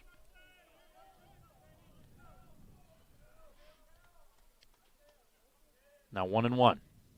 Alexander deep out into center field. Opata going back, and he will jump up to the wall, but it's going to sail over. And Calvin Alexander with his 13th home run of the year. We've been alluding numerous times to how dangerous he is at the plate. And he makes it a 6-2 ball game. Yeah, I feel like it's only a matter of time before Alexander jumps on one from Noche, and he does just that. Like you mentioned, in that first foul back he had, he was right on time and proves it there with that deep home run to center. And now Dylan Noche's day is done as Tom Cantrell will come take the ball from him. It's a 4-run deficit for the Nighthawks as they go to the bullpen. We'll take a short break here on the Nighthawk Sports Network.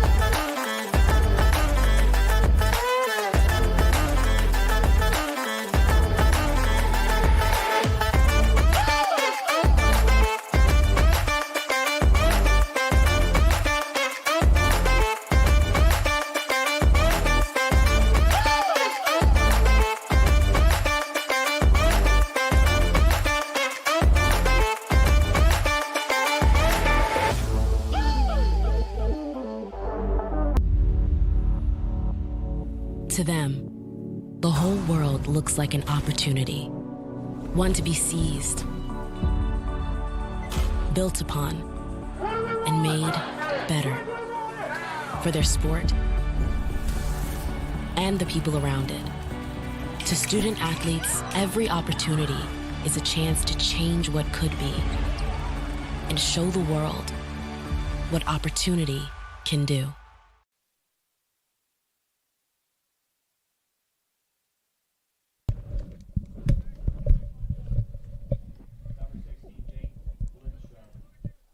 It'll be Connor Harris, Jr. out of Snellville, Georgia. Right-handed pitcher taking over for Dylan Noche here in the top of the 8th. 6-2 lead for Georgia Southwestern, and Harris has a first pitch ball to Jake Blinstrup, the top of the order. After Noche's day was ended from Calvin Alexander and his 2-run shot.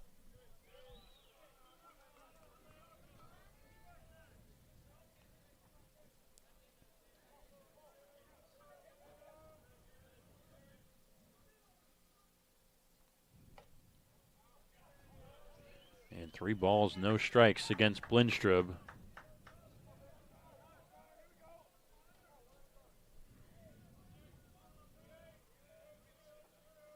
The 3-0 from Harris. Taking all the way was Blinstrup, and he takes a strike on the outside. Remember, Jake Blinstrup had the critical ball in play in this game when he grounded it to second base back in the last inning. And Skipper, who had what looked like it would have been an inning-ending double play, sailed the throw into left field against, or intended for Starling. That brought home 2 runs to score and opened up a 4-run inning.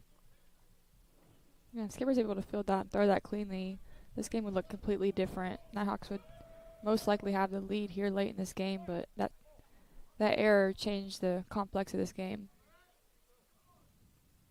Payoff pitch now as Harris has fought back into it.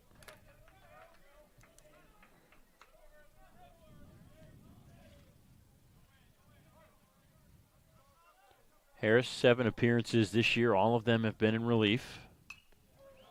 Another foul ball from Blinstrup.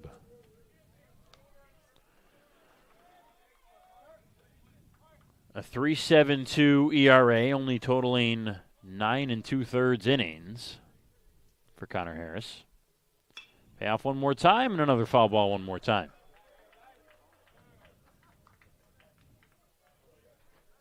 This will be pitch number 9 to Blinstrup.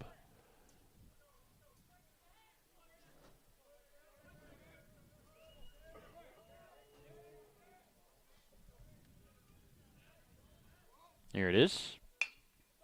On the ground to Skipper at second. He scoops it up and throws and makes the out over at first. But a 2-run shot from Calvin Alexander does more damage. It's now a 4-run lead for the Hurricanes as we move on to the bottom of the 8th on the Nighthawk Sports Network.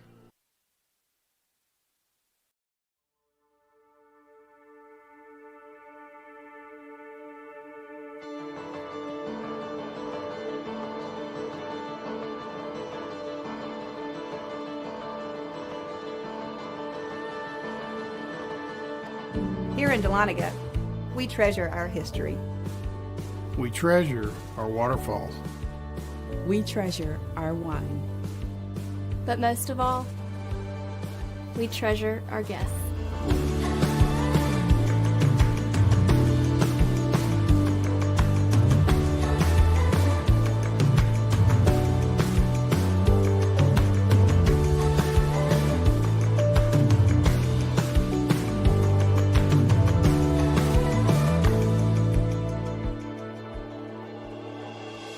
We are a family. We treasure our community. And we're an experience for you to discover. Discover. Discover. Discover. The heart of the Georgia mountains. The heart of the Georgia mountains. Discover the heart of the Georgia mountains.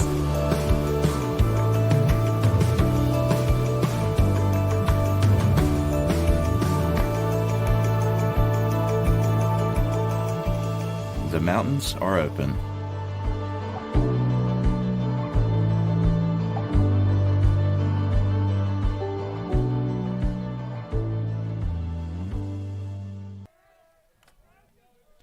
Bryson Stripling takes a first pitch strike as Nick McCollum has worked his way into the 8th, but maybe not for long as Stripling's got a leadoff single, line drive back up the middle. That's exactly what the Nighthawks need. Base runners trailing by 4.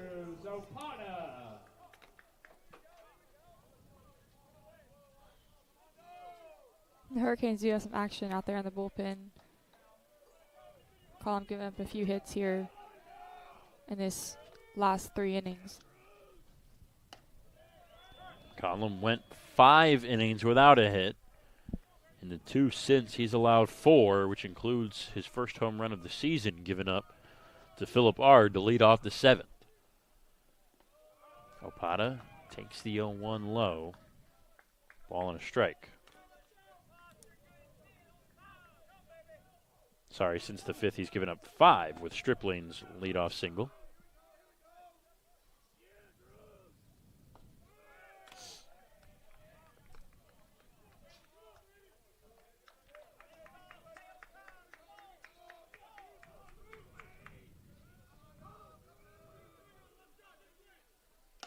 Swing and a miss.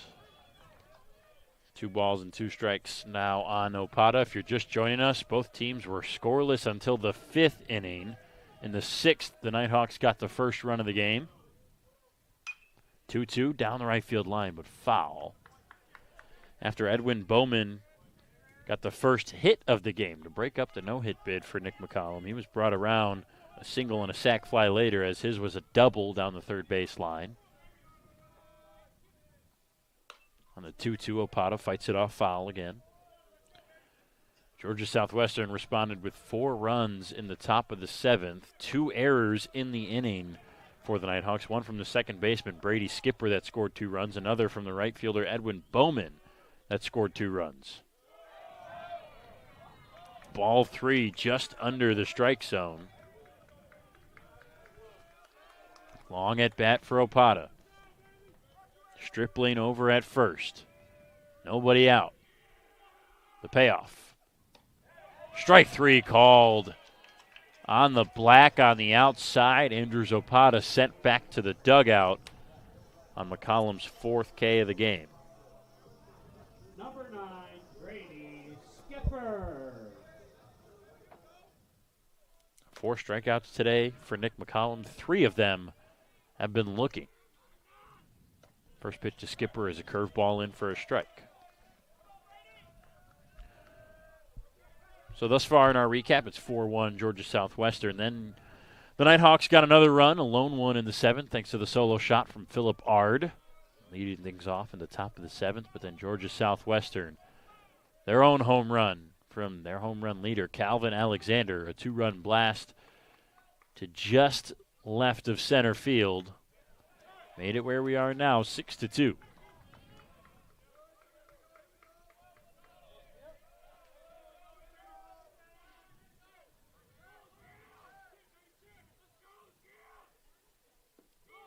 Breaking ball under the zone, 2 balls and 2 strikes on Skipper.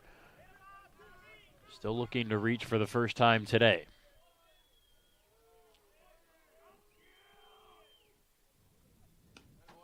And he's in a better position to do that now with 3 balls and 2 strikes.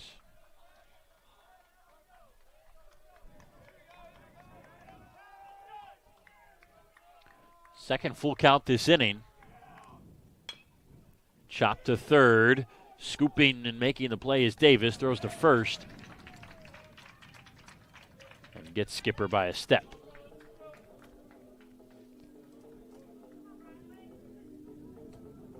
Number 23, Riley Frost. Brings up Riley Frost. Also 0 for 3. The top 3 hitters for the Hawks have gone hitless so far against McCollum. The only one to really do anything positive is Opata, who had the sac fly to score the first run in the 6th.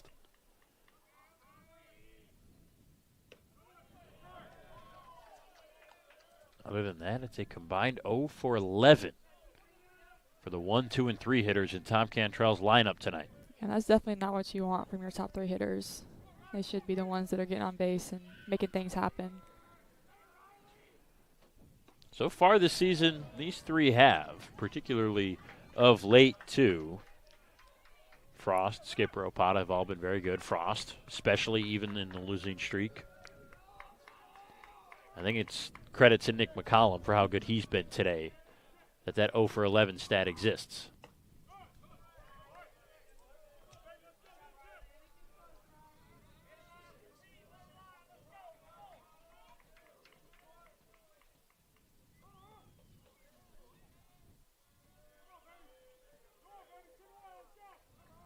The 1-2.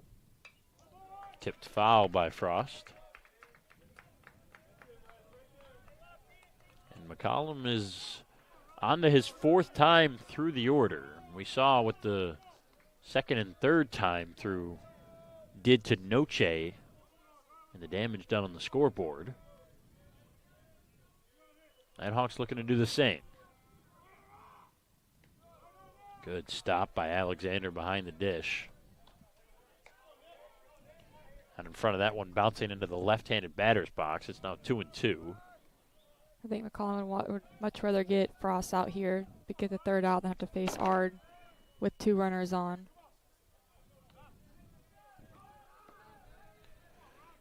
Here's the 2-2. Lifted to the gap in left center field. That's shallow, though. And Blindstrup makes the catch, just coming to a stop squarely in the gap. Nighthawks threaten with a base runner, but nothing more.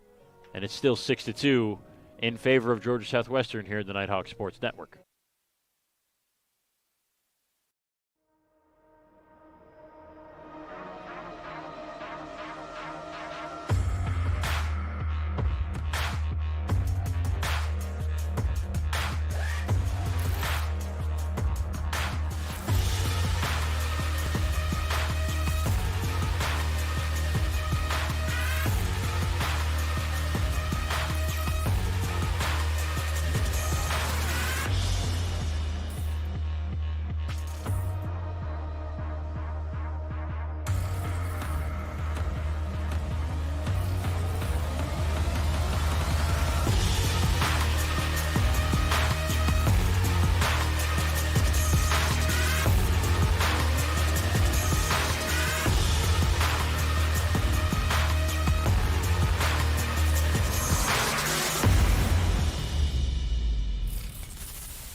Top of the 9th, 6-2, Georgia Southwestern in front. They've already added some insurance runs, but this will be their last chance to do so, and it's now against Connor Harris, who came in to get the 3rd out in the 8th inning after Calvin Alexander's home run.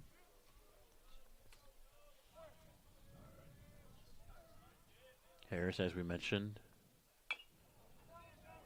righty. Sophomore from Athens, Georgia, gets the 1st out here.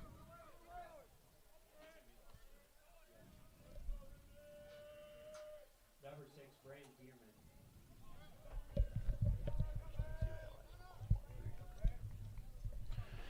So the ground out brings up Brant Dearman.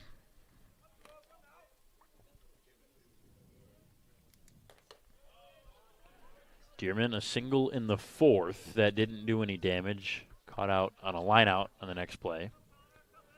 But then a single again in the 7th, and that was the single that had the error attached to it from Edwin Bowman that sent Dearman all the way to 3rd and scored the 2 runners that were on base at the time.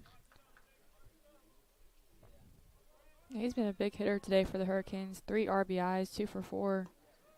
Been a tough out for old Noche, and then we'll see how he does against Harris in his first at-bat against him.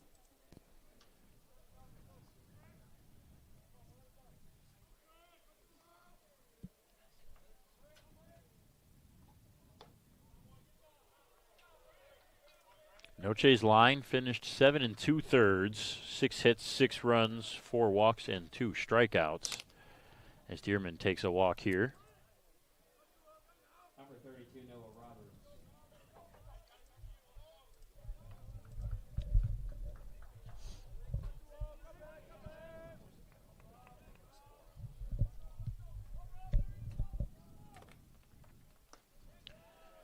inside to Roberts, and Harris struggling a little bit to find the zone since he came on. Fell behind 3-0 to Blindstrub before getting him to ground out on a full count to end the 8th. And the 4-pitch walk just a moment ago to Dearman as he works him back to the bag.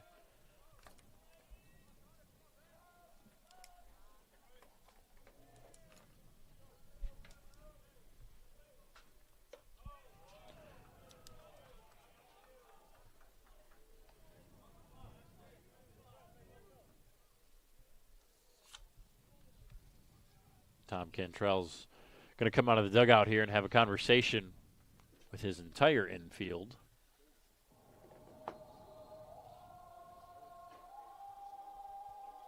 Dearman over at first, I think, is causing some issues with the defense.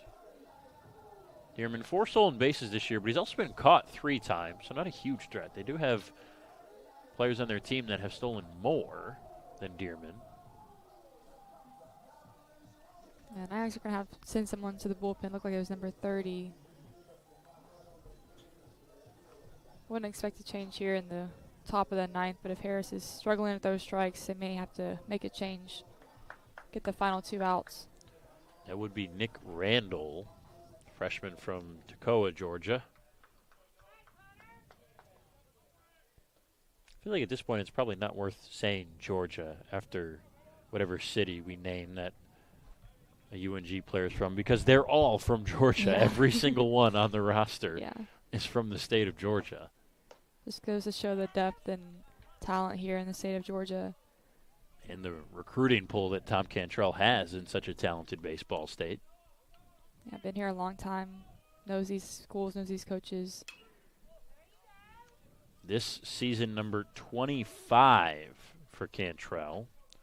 839 career wins. 25 seasons and 19 of them. And this being the 25th, so really this stat only counts 24 seasons. He's had 30-plus wins 19 times. That's a very impressive. Pretty remarkable mark. In 6 of those 19 times, he's had 40 or more wins. This season looked like it was well on its way to one of those thresholds at the start of the year. Now, the Nighthawks staring down the barrel of their 6th straight loss. Harrison moved back to first. They started the year 16-4. It was their best 20-game start since 2017 when Cantrell and the Nighthawks went to the College World Series. They're just 3-5 since. They'll definitely turn things around. It's just going to be a tough stretch. Peach Belt's very deep, and they're going to have to turn around quick if they want to compete in the postseason. Yeah, we mentioned the 3-way tie between the Nighthawks, Hurricanes, those 2 teams that you see today, and then Lander as well. In front is Georgia College at 2nd, and Augusta is in 1st. Both of those 2 teams are tied for 1st at 9-3. Georgia College, a team that the Nighthawks saw earlier in the year in a non-conference 3-game series.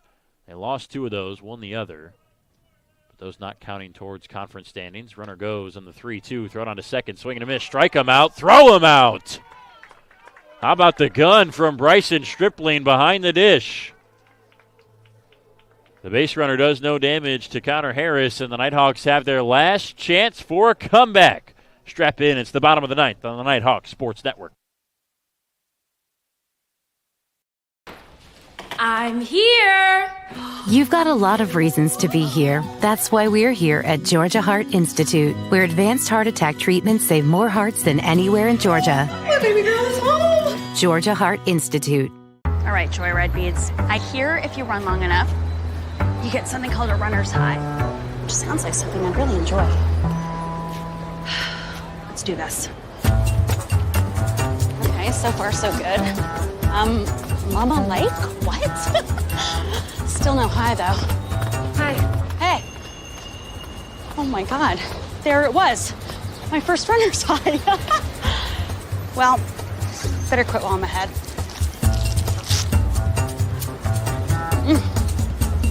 God, I'm good.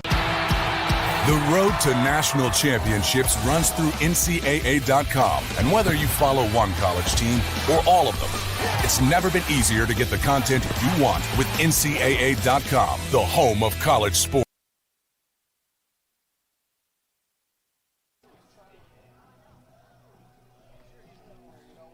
Bottom of the ninth.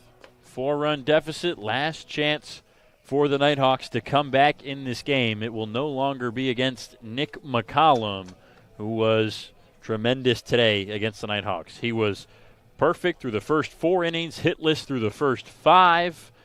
His offense supported him with 6 runs as they now sit in front 6-2. McCollum's final line reads 8 innings pitched, 5 hits, 2 earned runs allowed, just 1 walk and 4 strikeouts. And Bailey, he was just really, really good today. Yeah, the Nighthawks are probably a little bit relieved to see him off the mound, get a new look, new pitcher. McCollum was incredible and did what we expected him here today. The reigning Peach Belt Pitcher of the Year, just doing what he does best. And the guy taking over for him is Damian Woodruff, and it doesn't necessarily get much easier with Woodruff on the mound. 13.2 innings this year, all of his appearances in relief, and he's got a 1.98 ERA.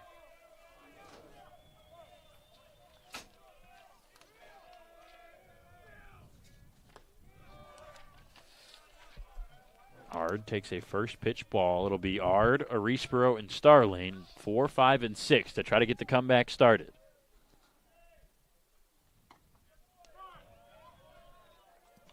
Woodruff, 6'3", 205 pounds on the rubber, a righty, redshirt junior out of Titusville, Florida. Transfer from Erskine College. Rifles in the 1-1, but it's inside, 2 balls and a strike against Ard, who's had 2 of the best at-bats in this entire game today. One of them led to a 10-pitch walk, the other a solo home run on a full count. That was 2 innings ago in the 7th. Time called as a ball squirted away from the bullpen in left field for the Hurricanes.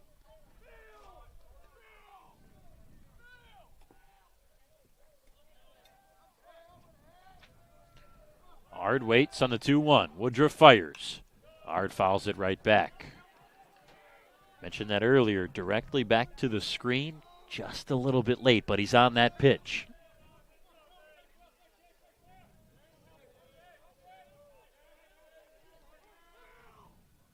Two-two. Ard, high fly ball. Deep left center. That ball's back. It's gone. His second of the day for Philip Ard, 5th of the year, and the Nighthawks are still breathing. Home run by number 18, Philip Ard. Brendan, normally the announcers do not have good luck and jinx the batters, but you've done 2 good calls today, saying they're right on time and right on cue. Ard hits his 2nd home run today. Yeah, that announcer's jinx has special powers. It usually doesn't work out that way. Yeah. But you could tell Philip Ard is seeing something at the plate, and I think that baseball looks like a beach ball to him as of late. 2 home runs on the day. And now the Nighthawks need just 2 base runners to bring up the tying run to the plate. Arispero behind 0-2, but certainly a home run candidate as well. He's got a couple this year. Breaking ball outside.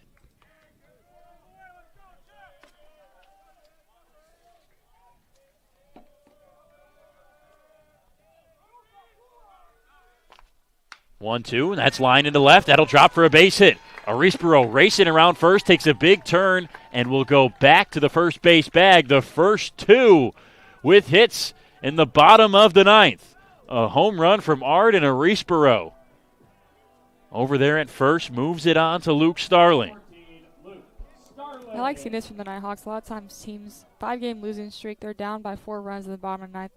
A lot of teams will just give up, but good to see the Nighthawks still have fight and still try to come back and win this game. And quickly coming out of the dugout, Josh McDonald to have a conversation with one of his better relievers in Damian Woodruff. Philip Ard's home run, his 2nd of the day, just the 2nd that Woodruff has given up. His first one was the first that McCollum had given up this year. Opponents are hitting just 140 against Damian Woodruff this season. Well, they're hitting 1,000 through the first 2 batters here in the ninth. Nighthawks already going to run him off after 2 hitters. And, yeah, Josh McDonald does not like what he saw through the first 2 hitters in Phillip Ard and Jorge Arisbro. He's going back to the bullpen to try to finish this game. We'll step aside for a pitching change here in the bottom of the ninth. 1 run's come across already. The Nighthawks have another on base as they trail by 3 on the Nighthawk Sports Network. I'm here. You've got a lot of reasons to be here. That's why we're here at Georgia Heart Institute, where advanced heart attack treatments save more hearts than anywhere in Georgia. My baby girl is home. Georgia Heart Institute. All right, Joyride Beads. I hear if you run long enough, you get something called a runner's high, which sounds like something I'd really enjoy. Let's do this. Okay, so far so good. Mama Lake? What? Still no high, though. Hi. Hey. Oh, my God. There it was. My first runner's high. Well, better quit while I'm ahead.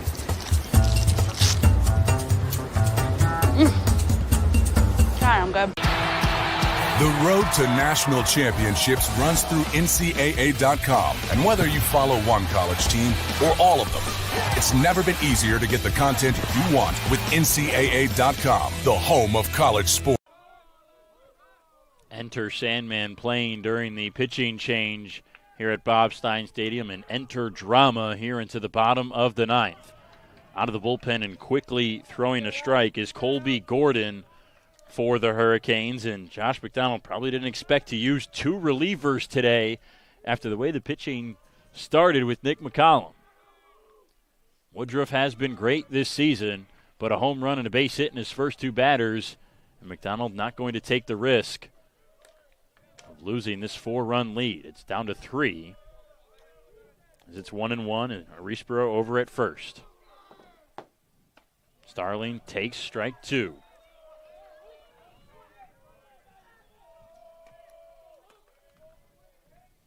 Jace Bowen, designated hitter, will be next.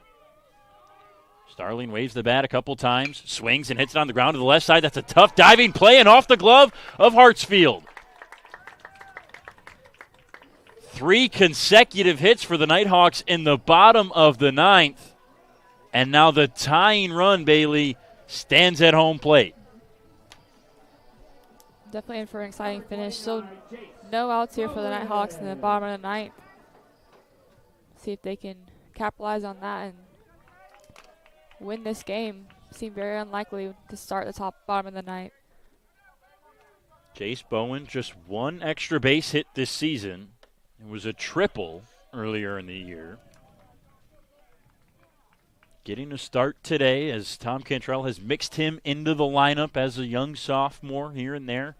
This is the 10th game he's played in, and no bigger spot this season for Bowen. He represents the tying run as the top 15 team in the country. Stands on defense in front of him.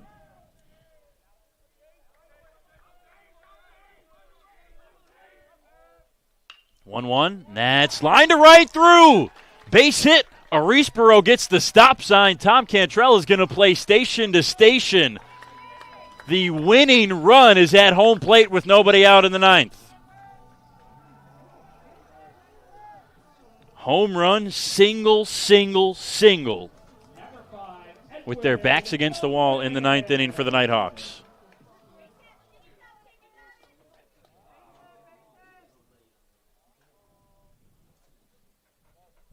Looks like we're going to get another pitching change.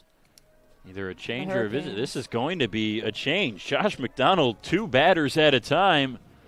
He's now on his 2nd pitcher of the ninth. If it doesn't want to play around with this lead, the Nighthawks are seeing the ball well and hitting the ball. And their defense can only watch. Sorry, 2nd pitching change of the ninth. 3rd pitcher. Nighthawks not done yet. Don't go anywhere, ladies and gentlemen. We've got a good one for you when we come back after this pitching change. It's 6-3, but the go-ahead run stands at home for UNG on the Nighthawk Sports Network.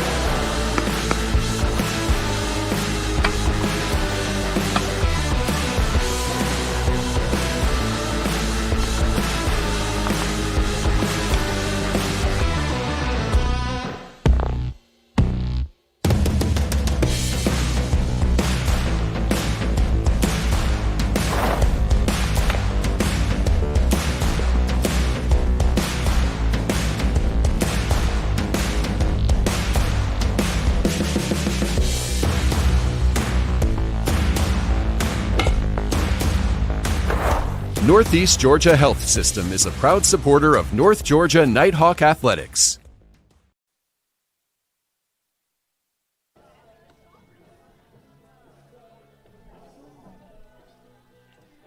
Bases loaded, bottom of the ninth, 3-run game, nobody out for North Georgia. The second pitching change of the ninth inning for Georgia Southwestern, and Josh McDonald, their head coach, leads to Joseph Roden on the mound, the redshirt senior out of Locust Grove, Georgia, 6 foot, 200 pounds, and a big spot for Edwin Bowman. Arisborough at third, Starling at second.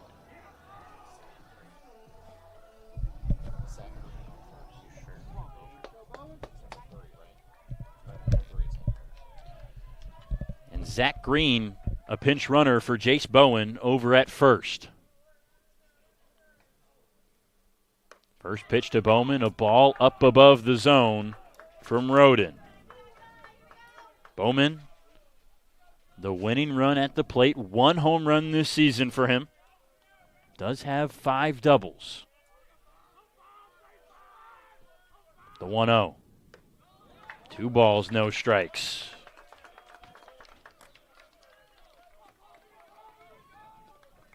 Bowman, the second best hitter average-wise for the Nighthawks this season, .329. He's got a double today that ended the no-hit streak for Nick McCollum. Can he come through in an even bigger spot now? The 2-0. Bowman takes ball 3.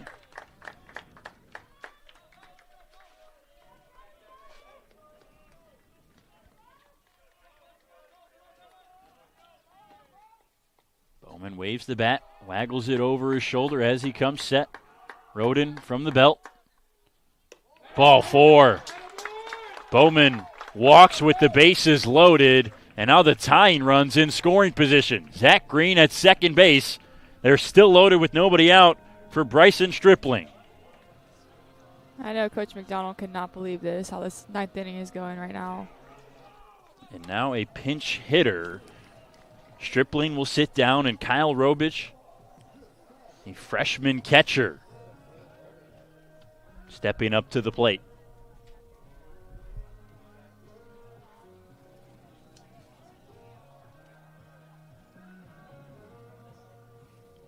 Robich out of Kennesaw has had a lot of play for the Nighthawks this season.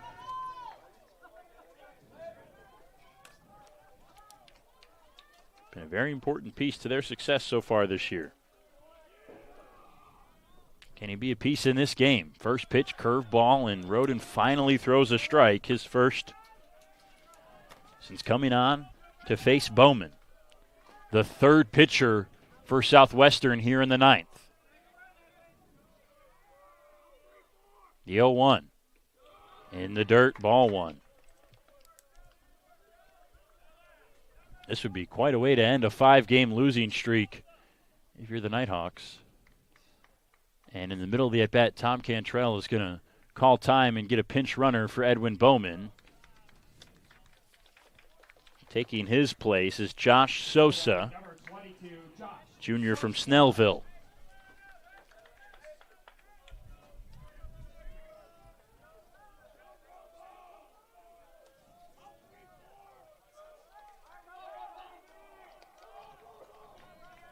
Now we're ready on the 1-1. Starling at third, Green at second, Sosa now at first. Robich at the plate. Swings and hits it out into right. Shallow charging and not making the catch. That's down. The runner from third sliding. Safe! It's 6-5. Dearman couldn't get there in time. Alexander couldn't apply the tag as Starling slid in head first. And now Josh McDonald is out of the dugout for an explanation. And it looked like it would have been a force out if Alexander would have just stepped on home plate, but instead of stepping on home plate, he tries to apply the tag, and Nighthawks are able to get under the tag. So definitely an error there by Alexander, and Dearman as well. He stopped on the play. I think Dearman may have been trying to deked Starling out a little bit as if he was going to catch it and knew he wasn't going to get there that whole time, so he tried to have a jump on the runner coming from third, but Starling beat it out. Definitely a weird play and a little bit of a miscue there from Alexander at home. Now the tying run 90 feet away. Opata, base hit! Nighthawks have tied it in the ninth. They're going to go for the win. Cantrell waves Sosa around. He scores! Opata walks it off! A 5-run comeback in the ninth.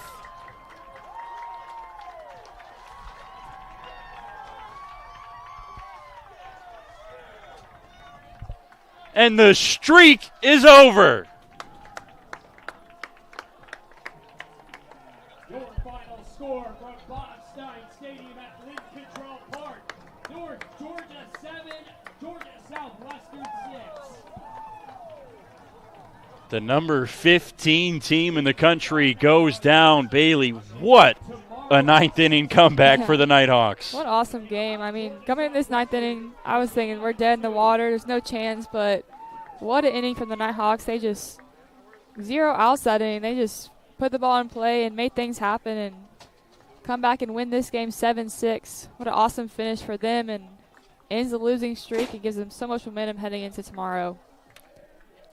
The inning started with a player who was probably going to be a bit of an unsung hero with the way the ninth inning goes, and Opata walks it off. But it started, let's not forget, with a solo shot from Phillip Ard against the best reliever of the season for Georgia Southwestern. Yeah, gets him out of the game quickly. Hurricanes used 3 pitchers that inning, and all 3 of them couldn't get the job done. And what an exciting finish for the Nighthawks to win this game. And that home run was Ard's second of the game. And following that was a Risborough with a single. Starling with another single. Bowen with a single. Green pinch ran for him. Then Edwin Bowman worked a walk with the bases loaded to bring home a run. Sosa ran for him. Then Stripling got a single to score a run. And Opata, 1 pitch later, a walk-off single, scores 2 runs.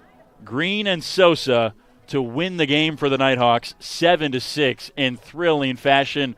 Has to be the most exciting win of the year for them so far. Definitely is, and so exciting to see. And they went all the way to center field to celebrate that one. They're just so excited and very excited for them. Love to see a ninth inning walk off, and especially in the fashion they did, being down 6-2 and winning it 7-6. I think when you see a celebration like that, that's the not just excitement of winning a walk-off and getting 5 runs on a comeback in the ninth, but the relief of ending a 5-game losing streak. We're finally back home. We lost all 5 on the road. That road trip stunk and not feeling good. And today, this whole game not feeling good. They get on the board first, but McCollum was great all day. 2 errors in the 7th, scores 4 runs. They fall behind. And it just felt like this was going to be the 6th in what was a long string of tough losses where they really weren't playing well. And that excitement and that celebration that you see is the culmination and the down part of that roller coaster, or maybe the up, whichever way you want to decipher it, as we finally got one. And that's the good part about ending a losing streak like that. Yeah, definitely. And gives them a 1-game advantage over Southwestern here. Gives them an advantage in the Peach Belt standings. They're back home. They love being home. Like we mentioned, they're 15-2 now, so definitely love to see them protect their home field and finally end that streak. And hopefully they can go on another streak here, go on a winning streak. Well, what do you say we do it all again tomorrow, huh? 6 o'clock, same place, same time. And if you're a Nighthawks fan, as we all are here on the Nighthawks Sports Network, hopefully the same result. Nighthawks walk it off in the ninth on a 5-run ninth inning comeback, 7-6 over the number 15 Georgia Southwestern Hurricanes. For Bailey Vessel and myself, Brennan Shabath, thank you so much for joining us. Have a great rest of your evening, everybody, and we'll hopefully see you all back here tomorrow.